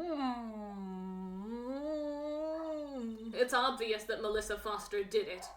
Yep. She hid the body in the trunk and disguised herself as the victim. She set up the camera to snap a fake photo of them together. The only question is, why did she do it? Well, isn't that obvious? She's the real culprit. Huh. Well, we'll have to wait for Miss Foster to compose herself before we start again. Until then, this court is in recess. The defense and the prosecution are both to wait in their respective lobbies. Yes, Your Honor. Understood. I would never dream of even stepping into the defendant's lobby.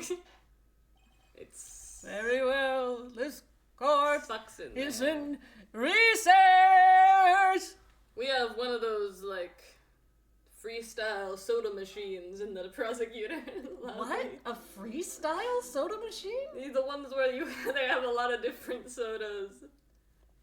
And you can mix and match. What? What's it called? I've never heard of It's this. like a Pepsi something. Anyway, I gotta go eat and stuff, so I think we should take a break. I'm gonna look up freestyle soda machine. What? Coca-Cola Freestyle. Okay. It's a thing. You can get them. They've got like a bunch of I little believe you that buttons it's with real. all sorts of different sodies. Yeah, court is in recess. Let's go. All right. 10 minutes or? Yeah. Okay.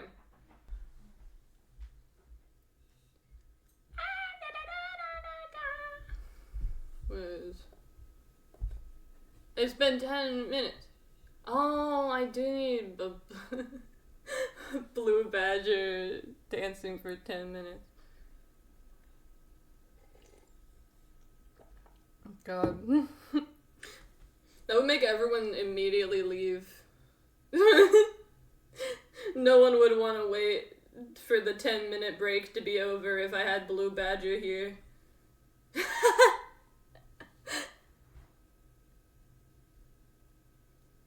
We're on it. Oh, is Princess here? Princess? Oh no, it's Batman. Yeah, Batman's here. Got pets. Do you want the orange? Probably. Or do you just want attention? Probably. Mari decided to start eating a whole orange. Oh, you're back. Okay, hi, we're back. Close the door. Okay.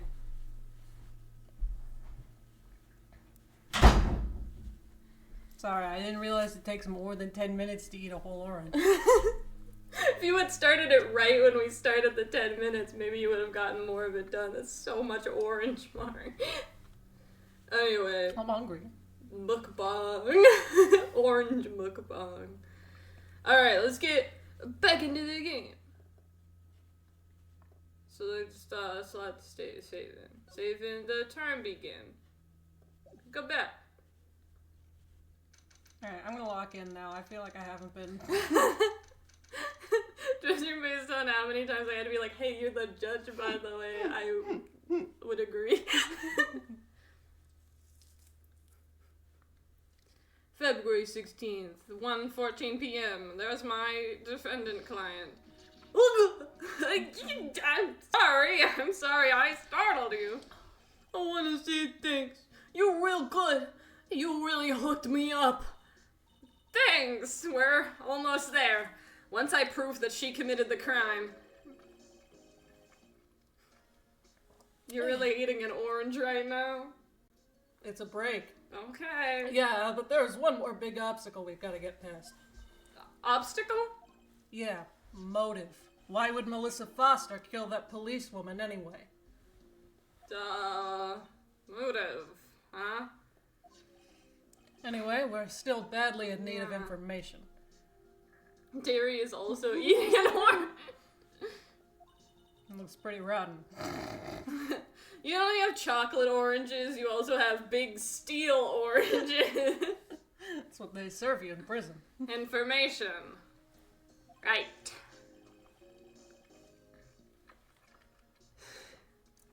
What we need the most is info about this Melissa Foster herself.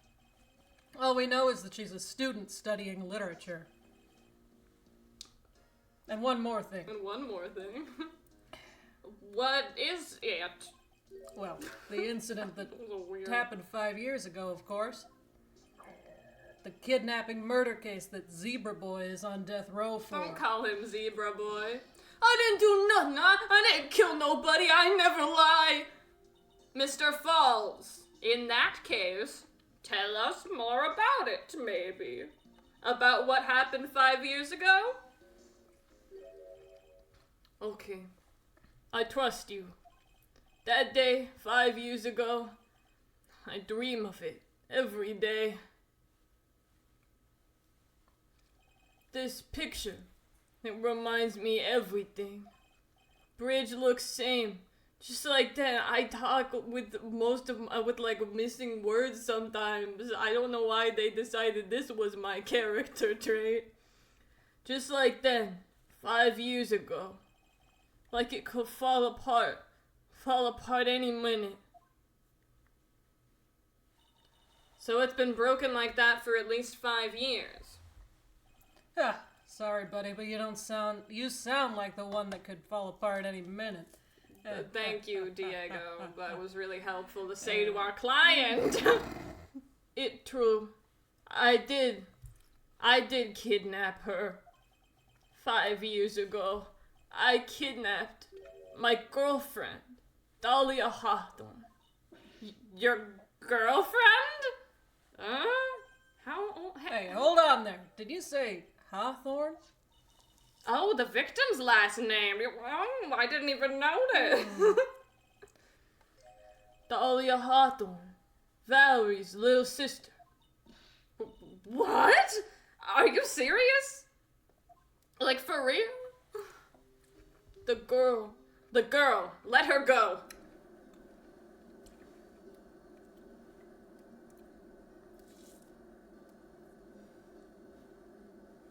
Shut up. Come closer, and I kill her. Sorry, but you're not going to get the chance.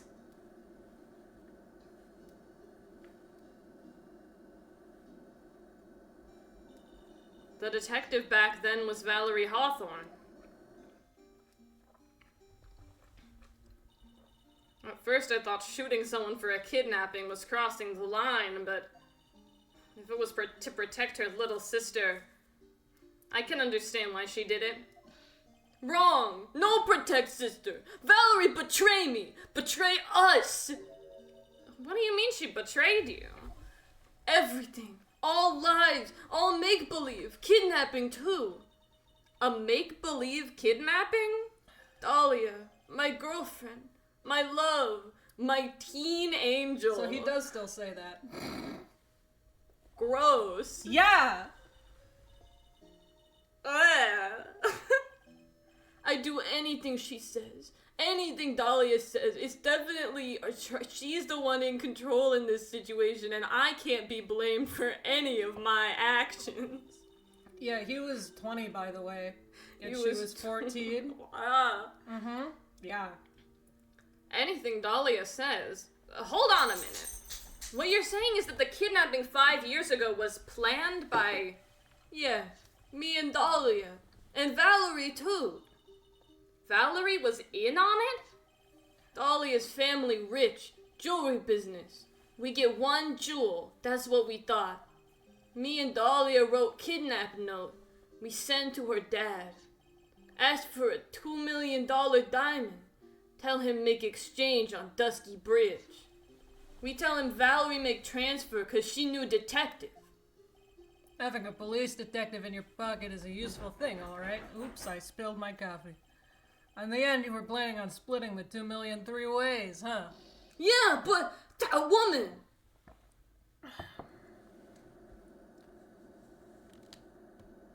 You need a washcloth. Did you actually threaten to kill her? Well, that's... I think that was part of the plan. But, like, did you need to? If it was all... You could have just all gone to the bridge and then been gone from the bridge. I don't know, man. That woman, Valerie, she do it for real. She shoot at me for real, me and Dahlia.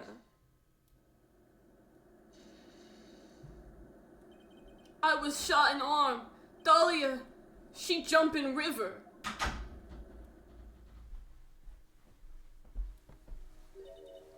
Jump?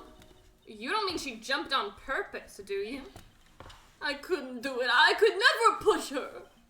Anyway, I blacked out. Wake up with police all over. It's like Quantum Leap. Oh no!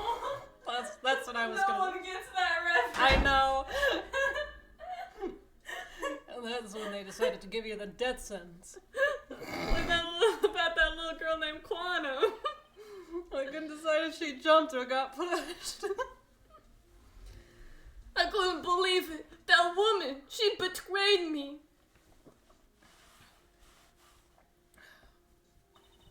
That man, Terry Falls, he killed her. He threw her off the bridge. He threw my beloved sister into the roaring river 40 feet below.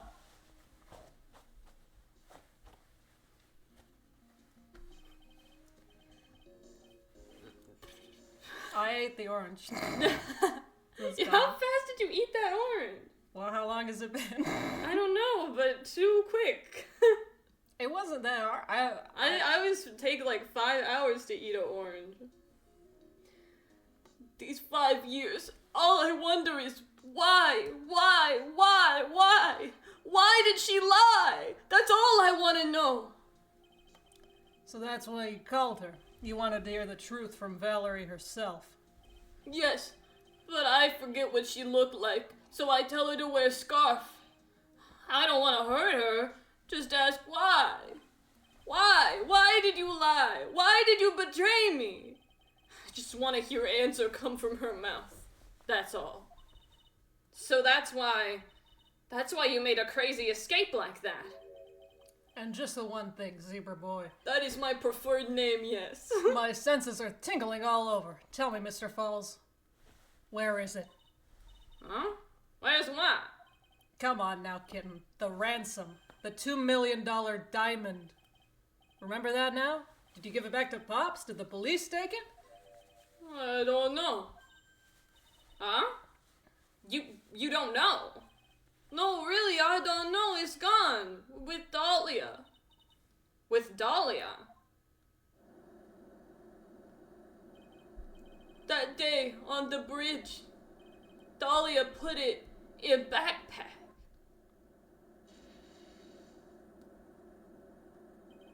Now gone with Dahlia. Gone forever. Into Eagle River.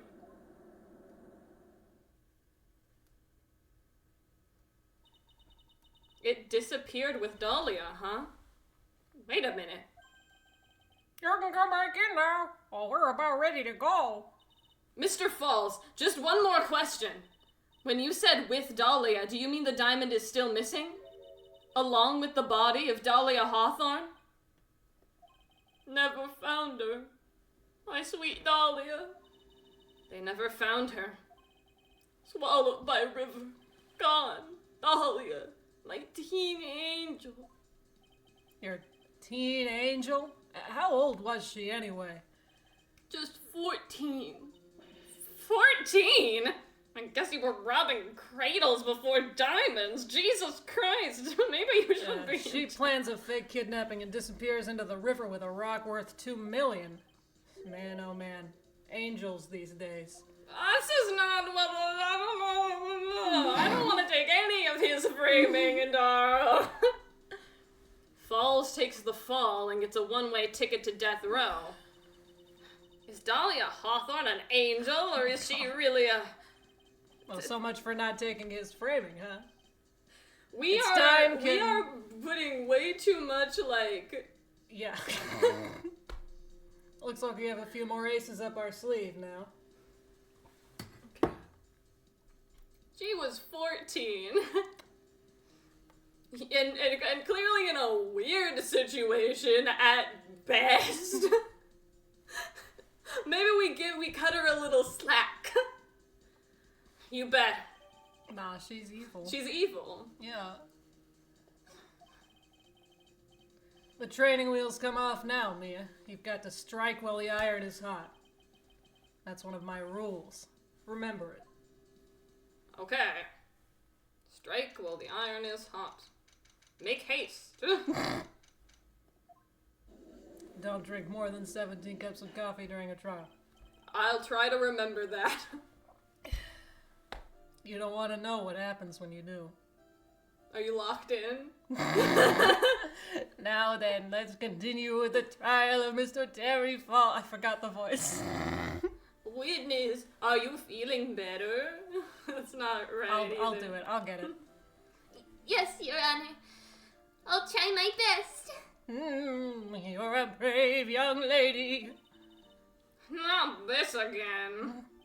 I can understand a defense lawyer wanting to get her client off the hook. However, to try and pin the crime on an innocent student is... What are you talking about? My witness is not the person on trial here. She's an innocent bystander who witnessed a violent crime. That's all. Okay, but we can cross-examine her. What possible reason would a girl like this have for murdering a policewoman? I guess that's a valid question. It's certainly hard to imagine this woman as a murderer. Her motive, huh? I figured that's what I had to establish next. Well, Miss Fay, do you have any evidence of a motive? Yes, of course. Ha! Ha! You're still acting as tame as a kitten. Kitten? Mr. Armando. Yeah? You know kittens are pretty fucking spry, and if you try to fuck with one, they'll tear you the fuck up, right? Not if you... What are you... If you raise it and you pet it on its little head and Yeah. you feed it milk, it's tame. That's rude, then. I'm not a house cat, I'm a... Listen, lawyer. I said you're acting like one. A lawyer is someone who smiles no matter how bad it gets. Oh, so I'm supposed to be ooh-woo baby, but not like that. Smiling on the outside while your guts are twisted in knots is the mark of a pro. Maybe so, but I wish you would quit grinning at me like that. You're kind of annoying. No offense. Excuse me. May I speak, Mr. Judge? Oh, of course! Mr. Judge is ready anytime you like! I'd like to say something. Some people here are suspicious of me, right? That's why I at least wanted you, Mr. Judge, to know that it's not true. I see you're such an honest and upstanding young lady. Looks like this witness is a real professional. What do you mean? Look at that 100-watt smile. Just when things are darkest for her, click, she lights right up. Very well then, let's hear what the witness has to say. Oh, I want to eat the orange peels, but they're not good. Yeah. You just decided you don't have any more orange? I was out of the country until the year before last. Until I entered college, I had never even been to Eagle Mountain before. And I certainly don't have any reason for wanting to hurt a police officer. Holding a grudge and killing the officer who testified against you 5 years ago? Or kidnapping a poor girl? I just think the defendant is a terrible, horrible monster! Sorry, I black out during the testimonies. That's why I'm not locked in. Oh, fuck. Out of the country, eh? What? Precisely. Furthermore, she has no possible motive for committing murder. Who's out of the country? Dahlia was out of the country until the year before last. Oh, okay, cool. Indeed. You're up to bat, kitten. Sharpen those claws and put on your best smile. You bet. Somehow I have to tie her into this case. Tie her to this case. The one from the past. Perhaps I have memories of the beginnings of her story. That's right, exactly. I was out of the country until the year before. When did you go out of the country? What was that about? Like, were you born out of the country? What country were you living in then? Europe. We were all living abroad, but after my parents were killed. It was a brutal civil war. She had to try to make her way back home alone. Where was she? I lost everything. I didn't even have any personal identification. What kind of sob story is this? You don't have any personal identification, huh? Any parts of the story you don't like, I just want to let you know that it was a team effort. What do I do? Should I press her for details? I mean, it was all true. Wait and see.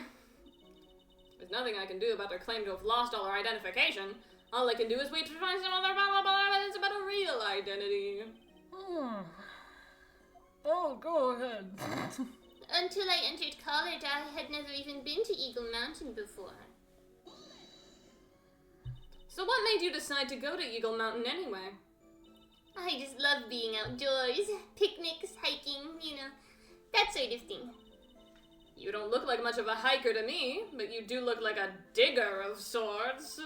A gold digger. Oh my god. We're all being misogynistic this case. God damn it, I thought I was exempt from being misogynistic, but no. Woman on woman violence. But Eagle Mountain is a 2-hour drive from here and no trains run through there. There are plenty of mountains that are closer and easier to get to. Well, I went there once with the college hiking club. I fell in love with its stark, desolate beauty and its cold yet romantic gloominess. Didn't know you were such a goth. What? By the way, what's the name of your college? You can't ask that. What? The prosecution objects to any questions that involve the witness's Oh my private god, that's life. so simple and, probably All relevant. that matters is that she is a material witness to a crime. You told us she was a The student. witness doesn't need to respond to What? questions that are clearly malicious. Malicious? in intent. What the fuck are you talking about? She's Oh my really god. gone too far. Miss Faye, you're treading on a thin ice here. Well, I hardly said anything. Talk about sensitive. She on earth. She wasn't the one. Well, I guess she was, actually. But everyone else. It actually was Edgeworth that got all sensitive. And I certainly don't have any reason for wanting to hurt a police officer. Maybe some sort of, I don't know, perhaps, but your Some behavior. sort of what? I don't know, maybe you were, A gold ticket. you stole Okay, a well, heart. okay, keep going. But your behavior that day was very suspicious. Not only have you contradicted yourself here in court, but you know things that you shouldn't. For example, the scratches on the trunk of the car. Well, that's... I showed her a picture of the car. Unfortunately, Miss Faye, your last statement proves nothing. Oh, really? And why is that? The witness came to the police station once to identify the suspect. It's entirely possible that at that time an officer showed her this photo. That seems like a rather serious mistake. Well, we already know who one of the detectives on the case is, That's and the he's oldest kind of trick prone in to the those kind of prosecutor's mistakes. book. That's not fair! That wicked inmate will never be able to forget that horrible day. Holding a grudge and killing an officer who testified against you 5 years ago? A grudge? Well, the policewoman's testimony was crucial, wasn't it? Crucial in getting the defendant sentenced to death. Yes, and that's precisely why he harbored such deep anger against her. So much anger that he forgot his own guilt. What? My client has always maintained that he's innocent of those charges.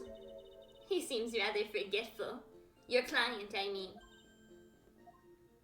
Not only did he forget about what he did, but he forgot the poor policewoman as well. What do you mean by Just that? her face. He clearly remembered her. Your client. He forgot what the detective looked like, right? Oh yeah, should you know It's that? too bad for her that he didn't forget about her testimony as well. Should you know that, Dahlia? I mean, Well, Melissa. she's right about that. Mr. Falsey is kind of forgetful. Sorry, Melissa. I'm going to wait and see, but I'm going to come back to this. Any more damage to my client's image could be a disaster. The judge already has a bad enough opinion of him, and so do I, honestly. You just can't trust someone with a bad memory. What did you eat for dinner 1 week ago today? 1 week ago today? I know. At the very least, a person should remember that much. Do you remember what we had for dinner 2 nights ago? 2 nights ago? Last night? I think it was pizza. Last night, we had rice bowls. Night before? I'm pretty sure it was... Did we have Mexican? Oh yeah, no, it was that restaurant. Yeah, you're right. And then it was that, like, thing... The biscuit thing with the Popeye thing, kind of. And then I think it was... No, it was spaghetti, wasn't it? I don't know. Whatever. As for me, it was a payday, so I had a nice moose steak with some poutine on the side. And how does this relate to anything? I want moose. Whether it's eating moose steak or committing murder, a person shouldn't deny their actions. I'm in complete agreement, Your Honor, and I forgive you on behalf of the mooses of the world. Or kidnapping a poor girl. I just think the defendant is a terrible, horrible monster. My favorite animals to eat are the big ones. More meat. More meat for less death. One death more meat than multiple smaller deaths. I want to eat a whale. You knew about that incident? But weren't you out of the country until the year before last? Well, I saw a report about the escaped convict on the news. They had an in-depth report about his whole history. So you were still living abroad 5 years ago, is that right? Yes. I can't let her get away with these lies. Listen to me, she's neck deep in this whole thing. Somehow you're just going to have to get her to show the court her true self. Her true self? Her true self. How does it come to her? Holding a grudge and killing an officer, testifying about 5 years ago. Ah! Both of these seem... Well, I haven't been paying attention, so... Let's go scroll. I don't know about that. I'm a defense attorney. I'm so good. Press harder. You said he forgot what the detective looked like. What did you mean by that? Well, he couldn't tell who she was without some kind of identification, right? Mm-hmm. Quite right. That's why the victim was wearing a scarf as identification. Why, if I had been wearing a white scarf that day, then he probably would have tried to kill me. That's true. He's clearly a bitter man. This is bad. Mr. Falsus's reputation just keeps getting worse and worse and worse and worse, and sometimes it's best not to go too deep. What should I do with that last statement? What was the last statement? I haven't added to the testimony. Sure, well, there's no reason not to.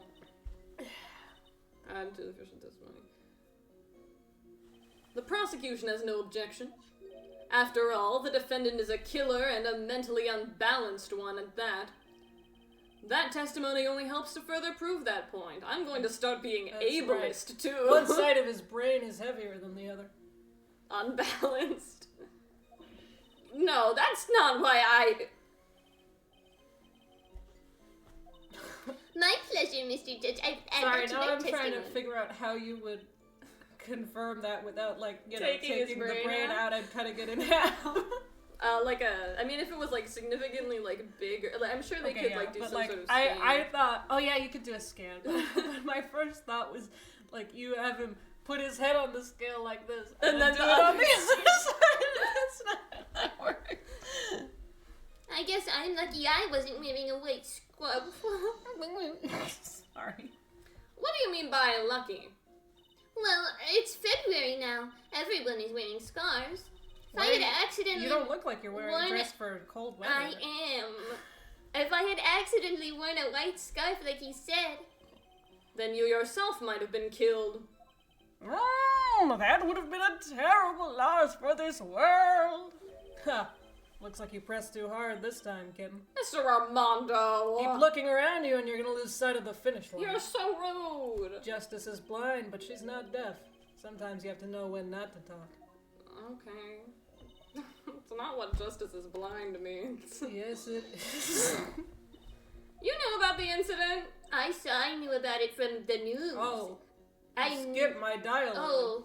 What? Can we not have... What? What were you trying to do? Okay, so just go... Yeah. The white scarf This is one? what was added to her testimony. Yeah, but I was trying to add something new to it. Oh. Press this. I already did. Oh, okay. Okay, then yeah, present. What could it be? What do you think, Do you know that this is it? I'm pretty sure. Okay. Hey, Mia. Mm-hmm. What's something that wasn't quite right about one of the pieces of evidence presented? Wasn't right about one of the pieces of evidence. One thing that wasn't right. Didn't quite jive with another piece of evidence. Well, her scarf fell off That's right. into the mud. And that's it, isn't it? In the witness's photo. Yeah. No, I mean, we have it in the court record. We have her scarf. Yeah. Mm-hmm. I guess it's not white. Is that the contradiction? That it's not, that it's technically blue? Come on, Mia. You can do it. You can figure it out. I don't. That would be so weird if it was that. It's not just that the scarf is blue. That's It's- not just it. What's the mud? No. Witness, I want you to look at this photo you took. It's hard to see in the photo, but look at the scarf the victim wore as identification. Are you talking about this scarf right here, eh? Yes, that's it. The scarf the policewoman was wearing. I've got her now. Just don't mess up. But that's strange. In your testimony, you stated the following. I guess I'm lucky I wasn't wearing a white scarf, hee hee. White? This is the scarf you identified as belonging to the victim. But it oh, yeah. But it certainly doesn't look white to me. Oh! Well, it was foggy that day, and it was raining as well. It's not surprising that she mistook it for white. Sorry, but not this time. The witness just confirmed that this was the victim's scarf. Yes, but what's the significance? It's true the scarf doesn't look white, but... There's only one explanation for this mix-up. The reason why the witness thought the scarf was white is that it was in the victim's note. Witness, have you ever seen this note? Note? No, never. Stop secret evidence. There's no reason that you would have. I wonder about that. What do you mean? This note shows Mr. Falls' instructions to the victim regarding their meeting. It says, wear white scarf for identification. White scarf. Ah! Witness, you knew what this note said. And it's because you knew that you slipped up and mistakenly said white scarf. Well, Miss Foster? No!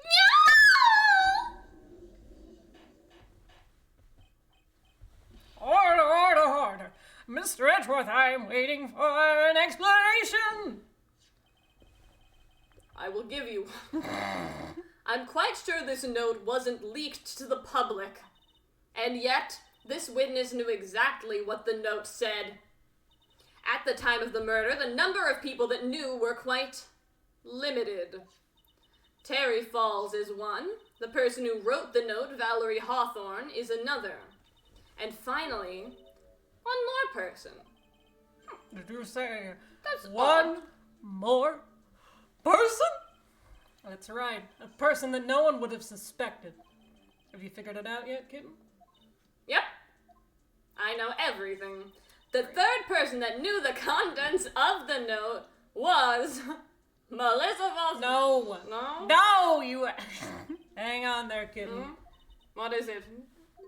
Here, I made some special café con leche for you. Oh. I put in plenty of sugar. That's nice. Drink it up I before it guess. gets cold. Don't I be shy. was gonna say something. Why are you doing this? Your brain needs stimulation. Drink some of this and then think it over again. Listen, keep messing up like that and you're going to get the judge mad. Miss Faye! Don't just stand there casually drinking coffee! Oops. Okay, safe. I think it's too late. But Your Honor, there's one person. Oh yeah, because it says in the note. I'm figured good it at out, the game. kitten. I'm good at the game. We have only 1 point left before we die, but I'm good. I'm good at the game. Yup. The third person that knew the contents of the note was... I didn't realize we had her in profiles now. Well, you should have looked. Younger sis. Younger sis, we did not have room for more. And that person is Dahlia Hawthorne. Dahlia Hawthorne? I've never heard that name before. Look at the victim's note. This is what it says. Talk to Dahlia. Tell her this time. There is her name, right? There. Well, what's this? So who is this person? This Dahlia Who could it be? Hawthorne? I might have it right the fuck here. Miss Faye must be desperate if she's trying to bring the dead back to life. The dead? Dahlia Hawthorne was the victim's deceased younger sister. She was killed in a crime 5 years ago. Killed in a crime? You don't mean... Yes, she was kidnapped and killed by Terry Falls.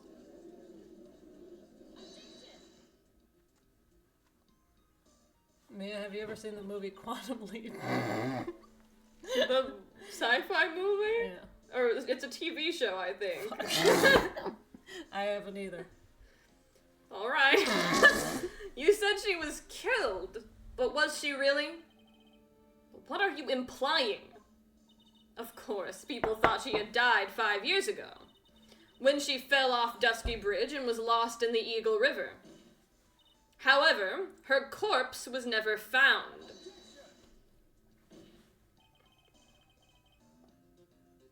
She was declared legally dead 5 years ago. As far as the law is concerned, Dahlia Hawthorne is officially dead, and I only care what the law says. I'm a law. We are working law, and so we should probably take the law into account and listen and learn.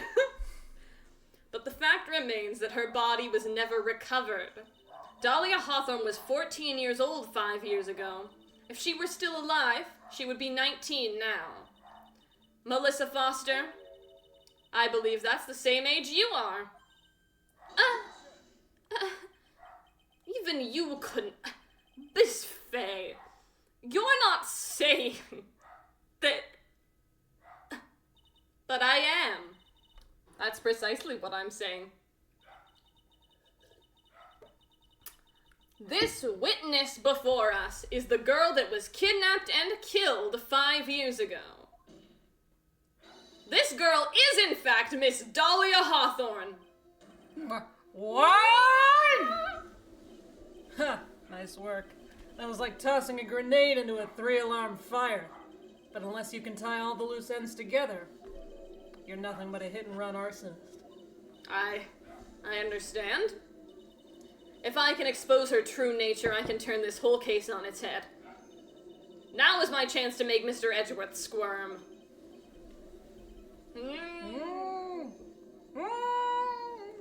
sure my hair's on right. Witness, just who are you anyway? I didn't think it'd come to this.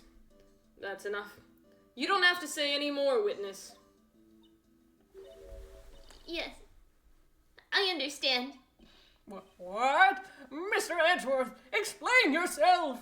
Your Honor, I have an admission to make. I honestly never thought the defense would pursue the matter this far. You don't mean... Yes, the prosecutor's office isn't filled with fools, you know. Naturally, we conduct full background checks on all of our witnesses. What did he say? Huh, looks like the kid knew. He knew her true identity from the get-go. No way! But then why?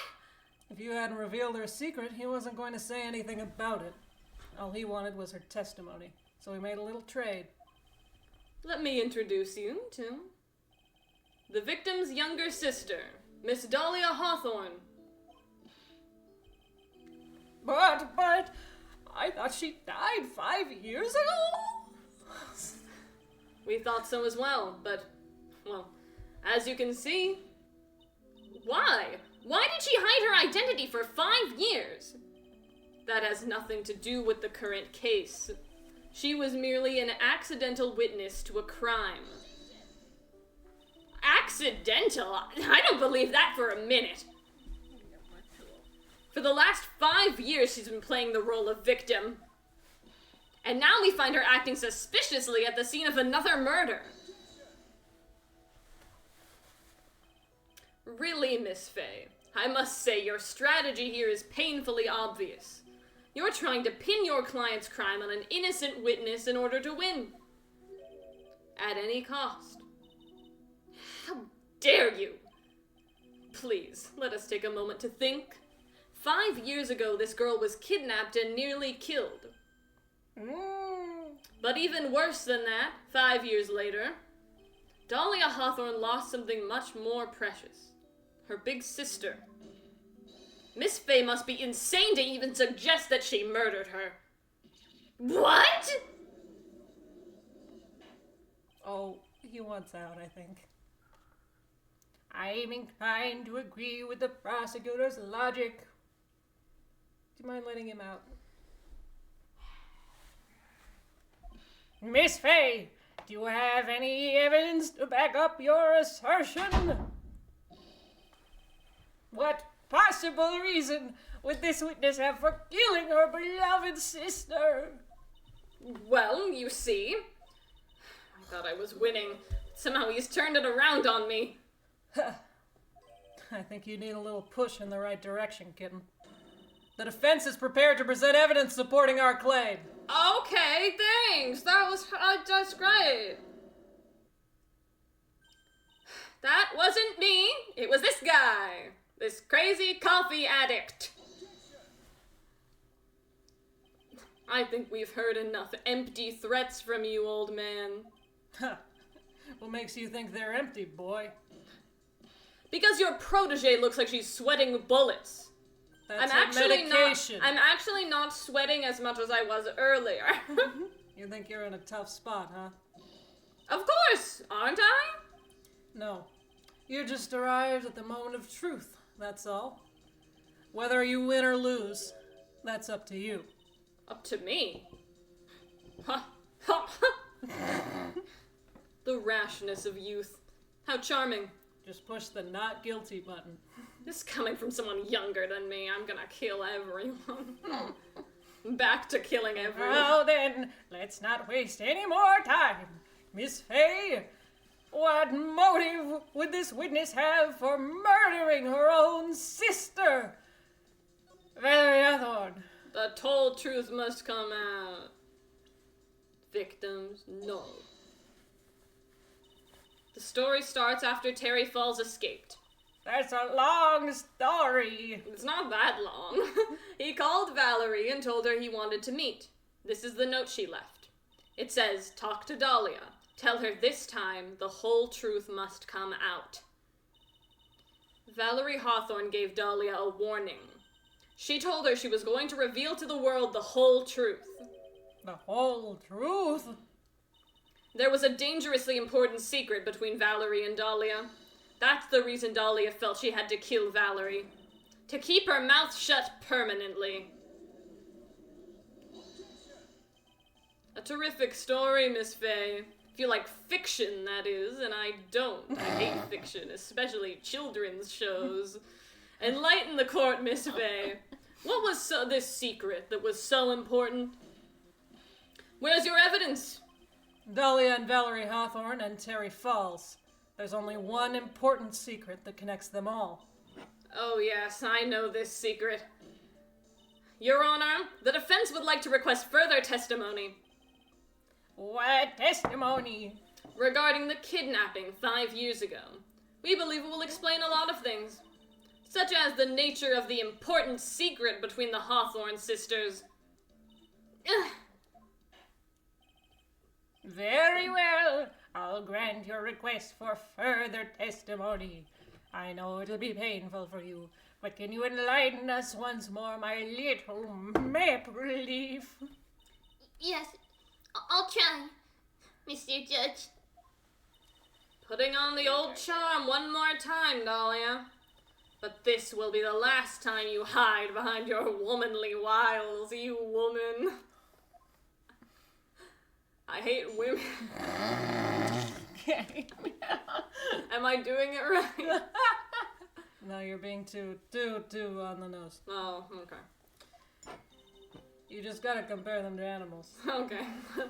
You minx? Yeah, sure. 5 years ago, I was kidnapped by Mr. Falls. The ransom prize was a raw diamond. My sister Valerie brought it to the bridge. After she made the exchange, she shot Mr. Falls in the arm.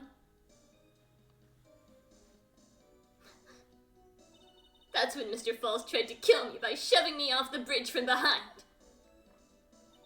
I survived, but I was afraid I might be kidnapped again for my family's money.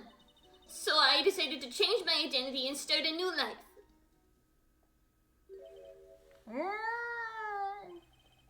The kidnapping left her emotionally scarred. With her sister's help, she left the Hawthorne family and started all over again. And we're to believe after all of that, she murdered her sister? Preposterous. Thank you, Mr. Edgeworth. Miss Fay? Yes, Your Honor? I feel like this voice gives me a headache. As you heard, the witness is still traumatized from the kidnapping. I'll ask you again to be extremely gentle in your cross-examination. Mr. Edgeworth got the jump on me again. Ha! If we're not allowed to fight, then let's twist some arms. Listen up. We've still got that info, that ace up our sleeve. What info? Come on, kitten. Don't say you've forgotten already. The fact that the kidnapping 5 years ago was staged. That's right. It was a fake kidnapping. Terry Falls told us that in the lobby. I do anything she says. Anything Dahlia says. What you're saying is that the kidnapping 5 years ago was planned by... Yeah, me and Dahlia. And Valerie, too. Yes, that's it. The fake kidnapping is your best shot, Mia. That's her secret.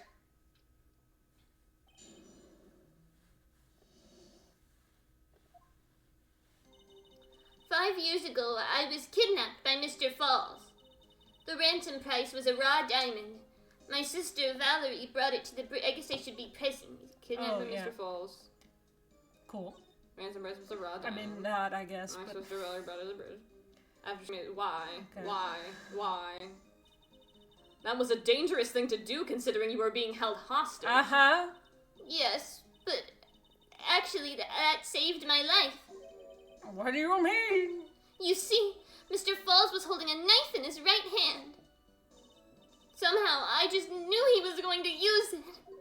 I knew he was going to use that knife to kill me. Well, he was saying as much.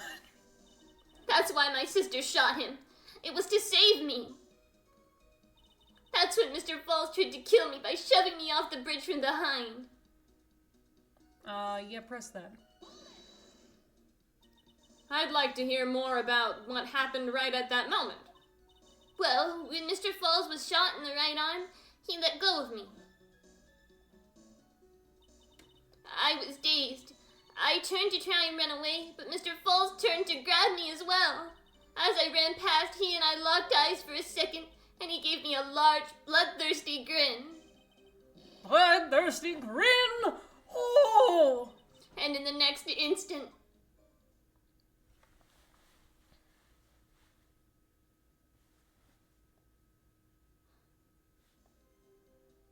I advise the court to remember that the river is 18 feet deep and incredibly swift. I was a strong swimmer, but I was knocked out. When I came to, I had been carried away by the river to a strange place.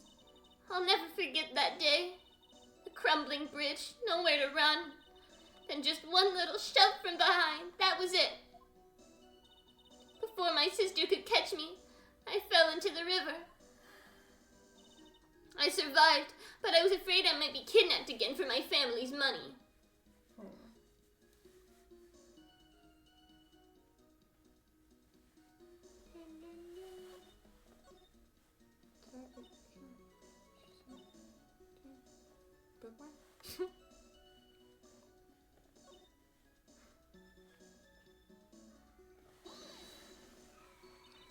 Did you and Mr. Falls have a relationship? Yes, as a tutor. So you were tutoring him, Mr. Falls? No, of course not. Don't be ridiculous. Mr. Falls came to the house to tutor me. That makes sense. 5 years ago, she was only 14. He probably came up with the kidnapping plan during that time. The Hawthorns are in the jewelry trade and are quite wealthy, you see. You should open the door again. Quite a clever fellow, that Mr. Falls. Okay, I what? love how you're impressed by him.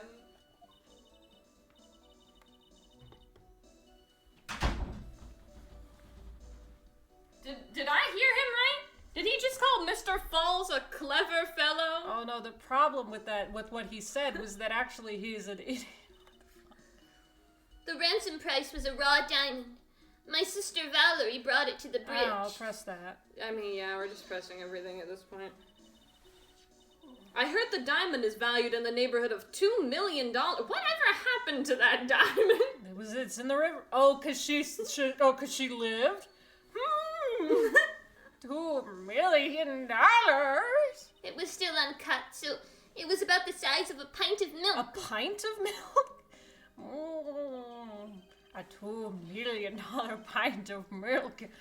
I don't know what to think about that.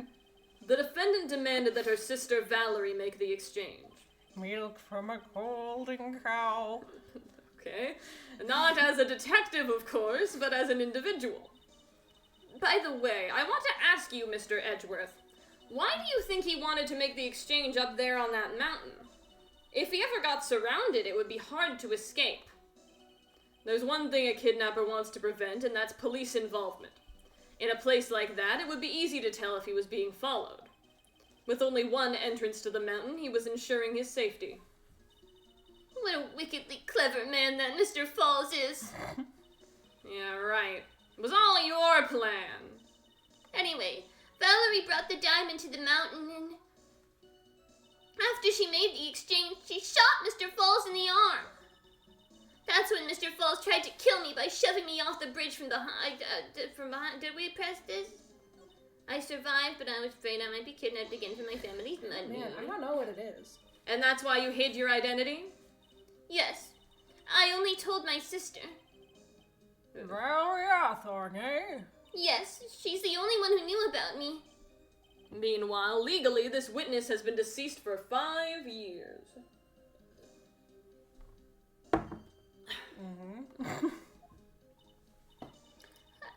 I didn't ever want something like that to happen to me again. So I decided to change my identity and start a new life. And that new identity was Melissa Foster, right? Of course, yeah, obviously. Yes, my sister helped me get the official paperwork taken care of. That makes sense. Without an insider's help, doing all of the paperwork would have been impossible. She was the only person left in the world I could count on. And you think I killed her? There's no way I could. It's the moment of truth for this witness, too. Once the truth about this staged kidnapping comes out, everyone in the court will know how much of a Jezebel she really is. So what does that mean exactly? So it's from the Bible. Oh, okay, yeah. It's a biblical reference that. Let me just, let's look it up. Meaning, I guess.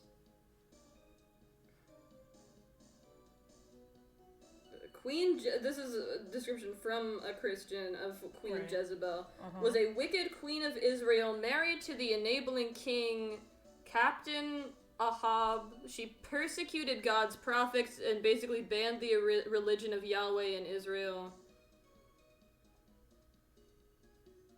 Basically, charming, manipulative people, often, though not exclusively women, who undermine church communities. So she's an anti-Semite.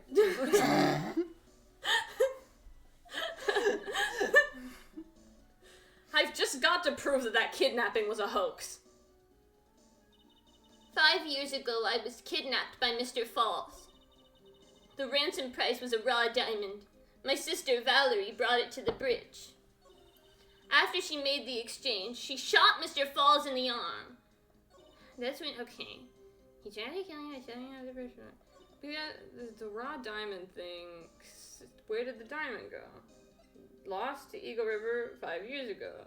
Do you know what happened to it? I don't know what to do here. I don't either. Let's look at all our evidence. We've got... That's not related. Dusky Bridge map. 40 feet above Eagle River. Oh, is it something about that if he pushed her, at least, like, or if he, like, pushed her the way... But she's not being specific about where she was.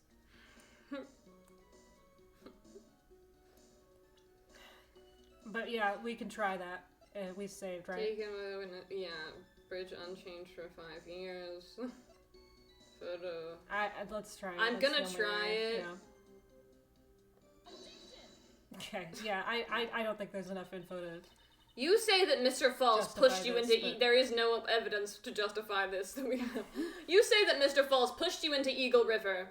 However, that's hard to believe. But it's true. I felt a push on my back. I'm certain of it. It was Mr. Falls. I'm sorry. I guess I wasn't clear enough. I shouldn't have said that's hard to believe. I should have said that's impossible. Impossible? I asked that the court recall the condition of Dusky Bridge, now and 5 years ago. The bridge hasn't changed one bit in these last 5 years. If someone had pushed you from behind, as you have claimed... Okay, from behind like that. Okay, yeah, that's fair. Instead of being carried away by the river, you would have splattered on the rocks. You've been smashed by the bedrock below, and a most certain death. Just blood everywhere. Calm down, me. Do you understand now, Dahlia Hawthorne? The very notion that my client pushed you from behind is impossible.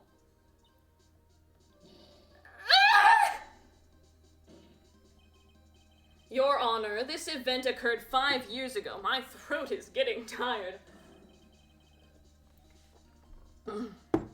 Why, for all we know, the water level in the river may have been higher back then. I don't know about that, Edgeworth. But it's 40 feet from the bridge to the river. A small change in the water level wouldn't have made a difference.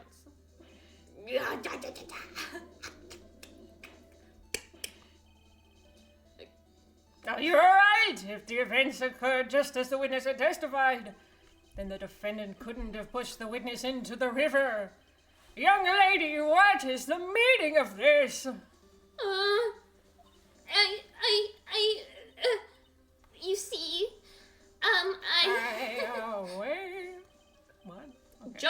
moment, Your Honor. It's true that the witness testified that the defendant pushed her into the river.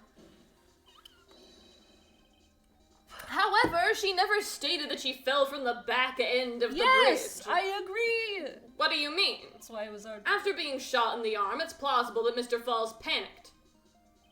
Therefore, he could have unwittingly pushed her off the side of the bridge. If that's true, she would have fallen into the river. Well, Miss Hawthorne, is Mr. Edgeworth's explanation correct? Now that you mention it, I do remember now. When I fell off the bridge, my skirt got caught on one of the bridge's side wires. You can't be serious! Order in the court!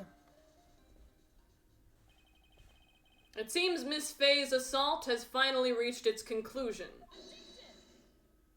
Not now, Mia. This is no time to retreat. Unfortunately for you, this is just the start of Miss Faye's assault. I'm going to assault every single one of you, and then to death. So I'm alive and everyone else is not. Calm down, Mia. What? I said I believe your reasoning went something like this, Mr. Edgeworth. After being shot in the arm, it's plausible that Mr. Falls panicked. Therefore, he could have unwittingly pushed her off the side of the bridge. However, once again, I'm forced to say that's impossible. Ridiculous. What's so impossible about it? Because your flawed logic contradicts the court record. Okay, be sure about this one. Witness photo. So wait, what are they saying? That he couldn't have pushed her off the side of the bridge. Oh, okay, yeah, look at the bridge, the photo of the bridge. I mean, it's... Like, yeah, that, you can't really... it's gotta be this. It's gotta be. Your Honor, all of the answers are right here in this photo. Take a look at the wires supporting both sides of the bridge. They extend up to about 5 feet off the ground. It would be impossible to push someone off from there. No! But let's remember the size and strength of the defendant. Wires like this wouldn't be a problem for him. He could have easily picked up a 14-year-old girl and thrown her over. So young and already so forgetful, Mr. Edgeworth. Mr. Falls had been shot in the right arm. That's also true. Ah! And more importantly, Valerie Hawthorne had her gun trained on him at point-blank range. Also, Dahlia said he pushed her. Most importantly. So, Mr. Falls throwing the witness off the bridge, that is clearly impossible. I can't do the yells right now, my throat's too. Order! What is the meaning of this? Dahlia Hawthorne, you jumped into Eagle River unintentionally. You jumped in on purpose. What? What's this? Indeed. What do you mean by such a ridiculous remark?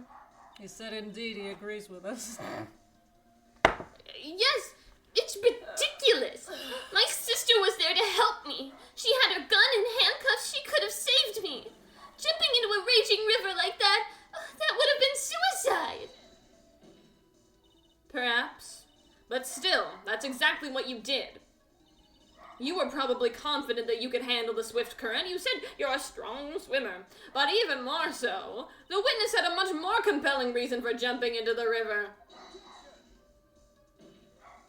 Oh, then what was it? What was so important that she'd want to jump into the river? The witness is still alive. This fact alone explains everything. This is why she risked her life by jumping into the rapids of Eagle River.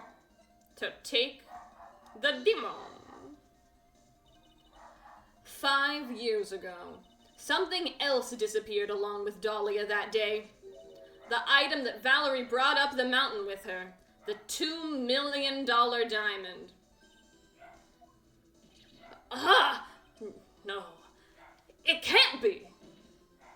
Yes, Dahlia had it all planned from the beginning.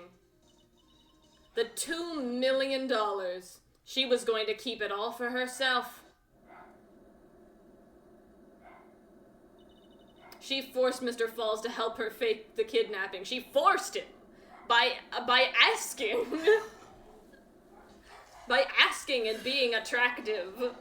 Being a very attractive 14-year-old. At the last minute, she betrayed him and threw herself into the river, with the ransom tucked away safely in her backpack. Why, that's simply ridiculous! Order! Your Honor, 5 years ago, the witness was only 14 years old. Yes. Do you really think a 14-year-old is capable of such a demonic plan? This woman is a demon. Okay, Mia, what the fuck? And there is one more person who helped make a demon out of her. Her sister, Valerie Hawthorne. You mean the victim was involved in the kidnapping plot as well? But she was a detective then. You're saying she participated in her sister's kidnapping?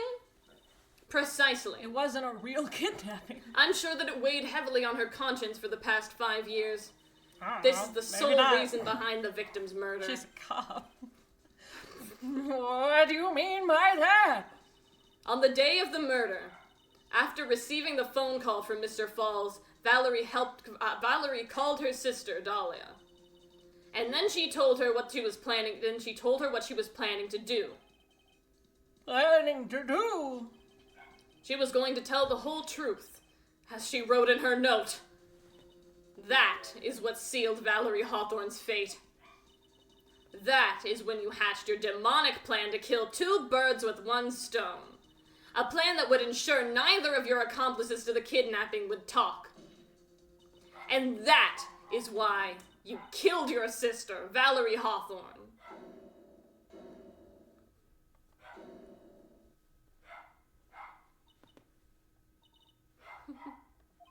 Who is that laughing at a time like this?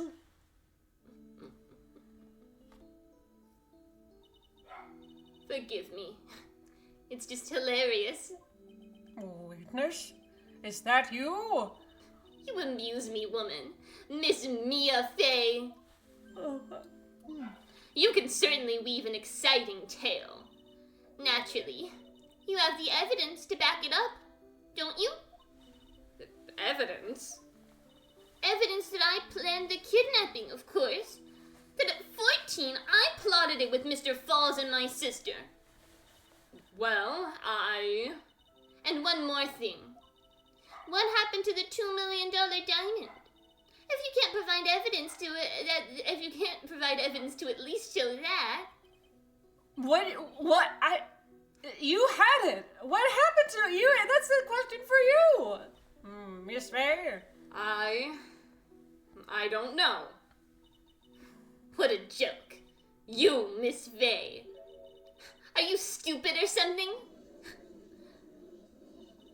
How can I prove a fake kidnapping that happened 5 years ago? I don't even have decisive proof of Valerie Hawthorne's murder. What, that she died? She's probably still alive. Well, it seems that we've come to the end. To be honest, the witness's behavior does raise certain suspicions. However, I am forced to reject the assertions made by the defense. Still sweaty. Of course you are. Is this it? Is it really over? That girl has made a fool of me and there's nothing I can do about it. Huh. Without evidence the trial is over? Who decided that? Mr. Armando. Come on now, kitten. Haven't you figured out that you can make your own rules?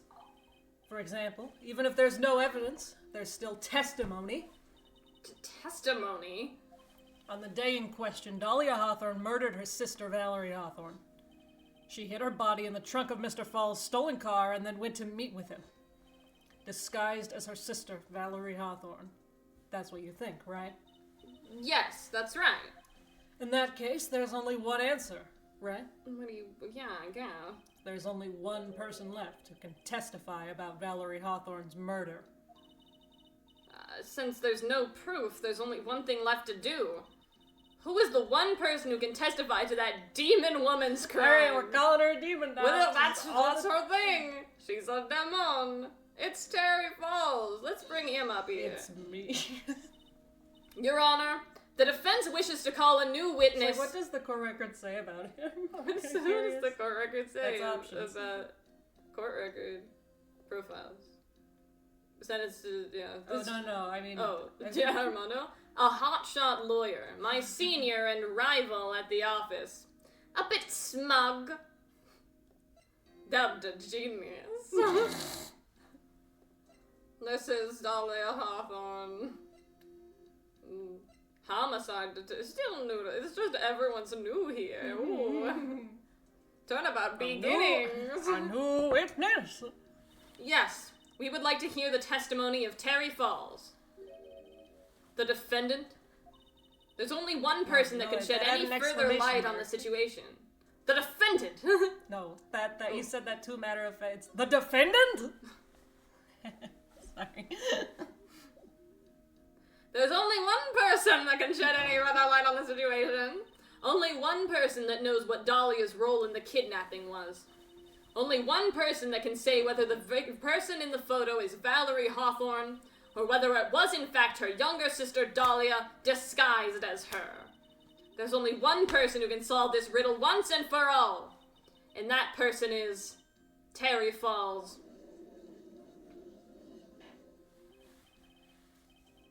Well, Mr. Edgeworth, what is your take on this?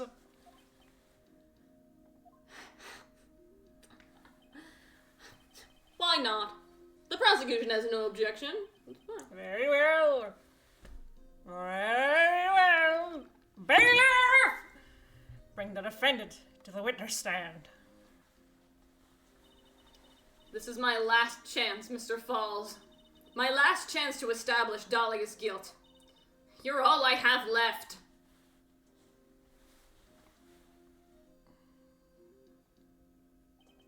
Defendant, you've heard everything that's been said up to this point, yes? I don't believe it. No way. Dahlia died 5 years ago. Valerie betrayed me. Mr. Falls, I don't know what she said to you 5 years ago, but one thing is clear. Dahlia is very much alive. And you were used for $2 million. That's not true. Mr. Falls, there's only one question I want the answer to. 2 days ago on Dusky Bridge, who did you meet? Was it Valerie Hawthorne, or was it Dahlia Hawthorne? Dahlia, did you betray me? 5 years ago, she promised never ever betray each other. Terry? Dahlia! It's true! You are alive! You don't trust me anymore? That makes me sad. Tell the truth! Tell the real truth! I believed in you! I shouldn't need to say it. You should already know. But there is one thing that I will say. My life is in your hands right now, Terry. Yeah. I will allow Mr. Falls to testify once and only once. Well then, Mr. Falls, yours will be the final testimony in this trial. Witness! Ah! I'm sorry, I apologize. What? Water, please. Water. Can't talk. Need water. Oh well, I guess it'll have to be my coffee instead. At least it'll match the way he's probably feeling right now. Darker and bitterer than hell itself. Yeah, drink up. That doesn't sound very refreshing.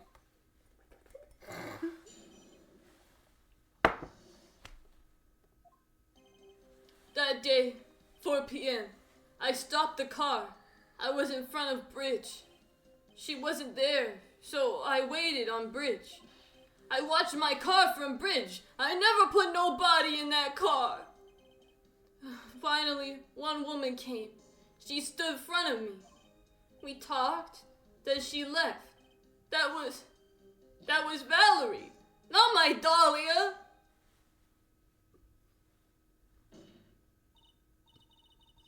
Mr. Falls, you're covering for her.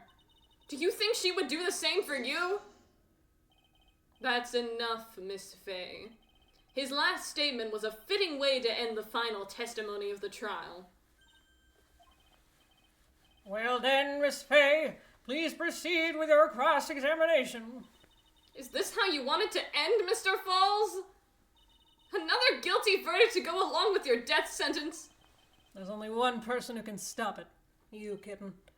I think.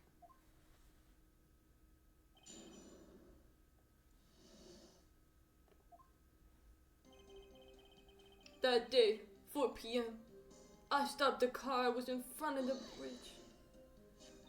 According to the note, the meeting was supposed to take place at 4:30. You certainly arrived early, didn't you? It was raining. Already dark, too. You waited on the bridge for 30 minutes? Mr. Falls? Eagle Mountain. That spot. Strong memories. Why did he just clam up? Could it be he's hiding something here? Oh yeah, before you present anything, you should save. I'll save now. Oops, no.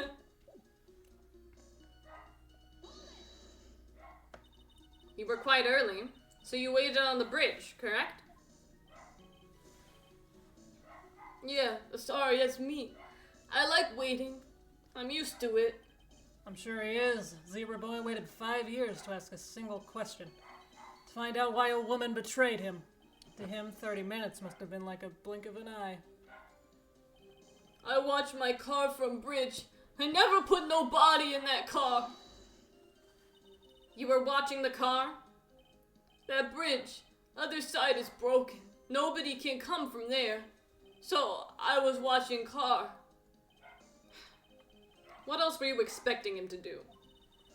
I suppose that's the obvious thing to do, but something's bothering me. I'm getting that feeling. A contradiction? I wonder what's on the other side of that broken bridge anyway. No one lives there. There's a small shrine up on the mountain, but that's it, and no one goes there because the bridge is broken. Anyway, nobody came. No car, nothing. Finally, one woman came. She stood in front of me. Mr. Falls, think carefully now. Are you certain that it was Valerie Hawthorne? I never lie. It's the truth. It was Valerie. I remembered her face. Wait a minute. If you had remembered her face, then why did you make her wear a scarf as identification? Sorry. I told a little lie. But the woman I met, she was different from woman standing here now. She was different. It was Valerie. We talked, then she left. What did you talk to her about anyway? Mr. Falls? Valerie told the truth about the kidnapping 5 years ago. She said someone needed to take the blame for it. That was all I could think to do. She said that. That's why she lied. Got me the death penalty. And were you satisfied with that answer, witness? Dahlia died. It was my fault. But I don't really remember. Maybe I did. Maybe I did push her in. It don't matter no more. Either way, my Dahlia.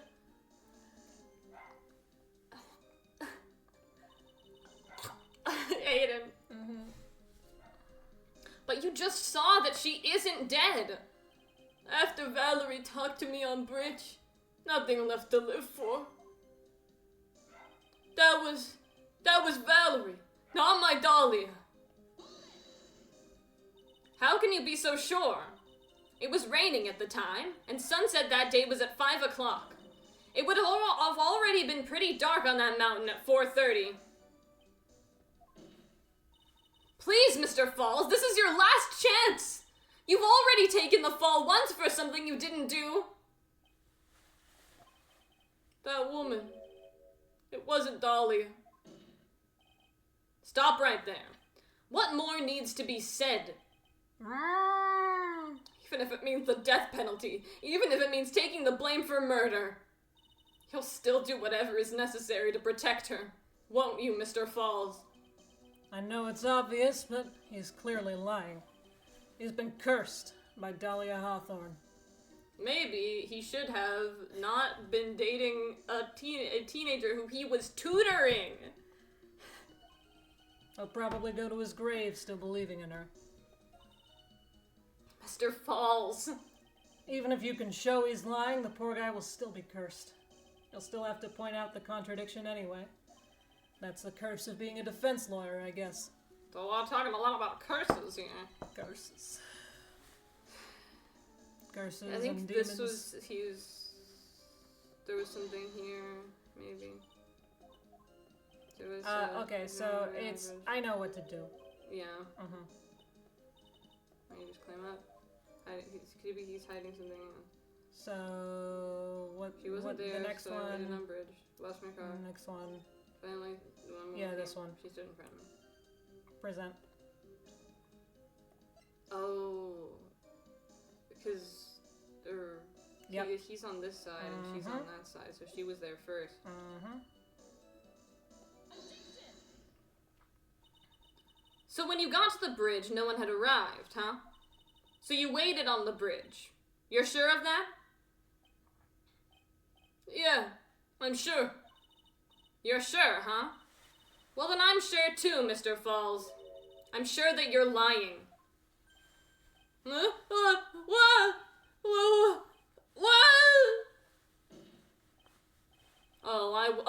I would love to hear your rationale on this, Miss Fay. You want to know who arrived at the bridge first? Just look at this photo. It's perfectly clear. Obviously, the person that came first would be the one at the end of the bridge, right? But that's the victim at the end of the bridge. Precisely my point. In other words, Mr. Falls, you must have arrived at the bridge after she did.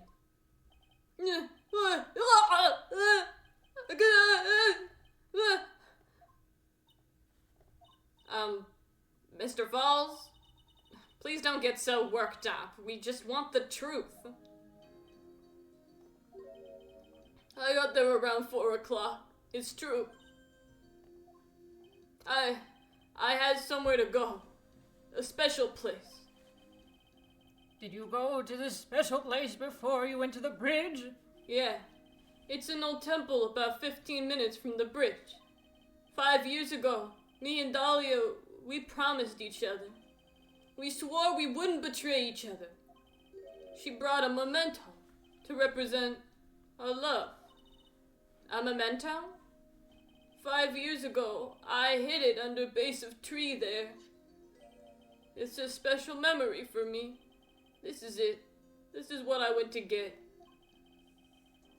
This little bottle on a necklace is your memento.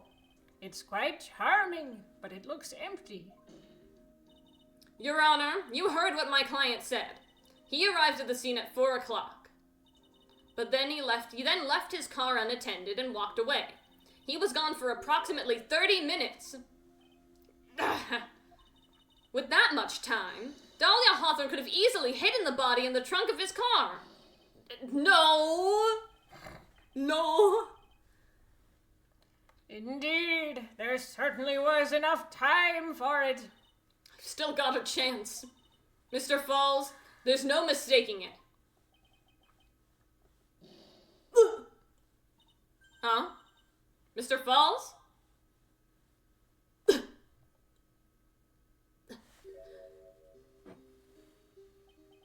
That's enough. Please. Witness? I promised her 5 years ago, if it ever happens, that we can't trust each other no more, then we're supposed to drink bottle. No, stop the trial! Your Honor, we need a recess. I was stupid. Couldn't keep promise. So I did it. I drank this. No, we're so close. Just a little more. I was going to prove your innocence. No. Don't want that. Don't trust self. Maybe kill again. Kill sweet Dahlia. Again. Mr. Falls! Mr. Armando? Thanks for the coffee. Mr. Falls!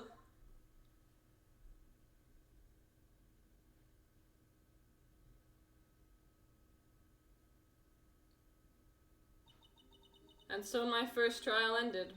Suddenly. And tragically. It ended with no winners. Only losers. I ended up with a wound that cut so deep into my soul I thought it'd never heal. I'm sure it was the same for the young prosecutor as well. The one person. The true criminal, Dahlia Hawthorne. She left the courtroom with a secret smile on her demonically sweet face.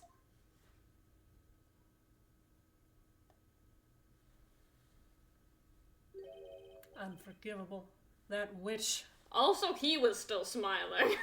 And I don't like that either.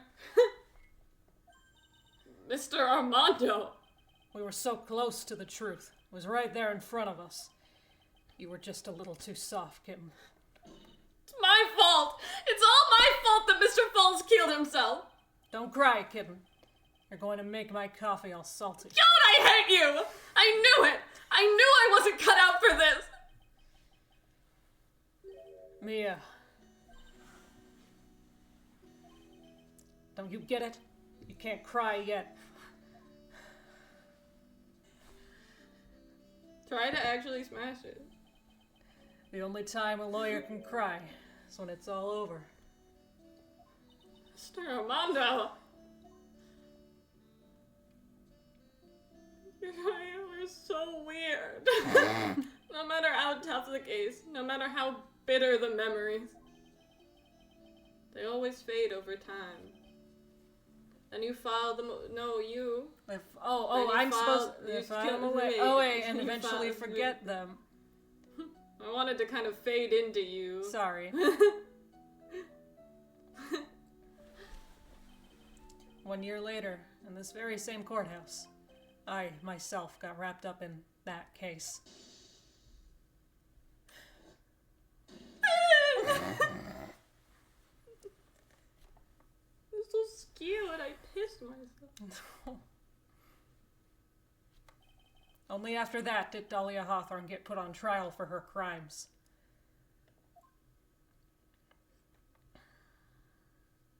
There she goes.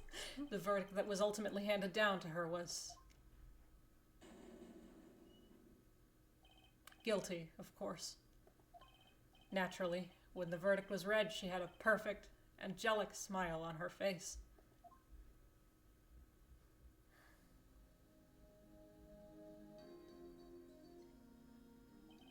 It was finally all over. At least, that's what I thought at the time. Unfortunately, I couldn't have been more wrong.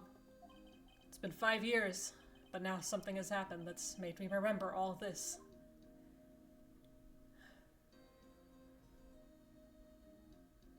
What is that? We'll find out literally tomorrow because we're doing Bridge to the Turnabout. Oh my god. Yeah. This was a long day. Yeah.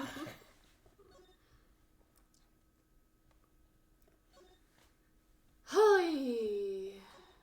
Oh, baby. What's that? Lightning. Bah. You can't see it yet. You're not allowed to see it yet. You gotta see it tomorrow. Come back at 3 p.m. Pacific time. Whatever. Is it daylight? I don't know when it's standard time and when it's daylight time. Me neither. Is it daylight? I think my beard has faded a little bit. That's It's March 8th to November. So no. It's daylight savings.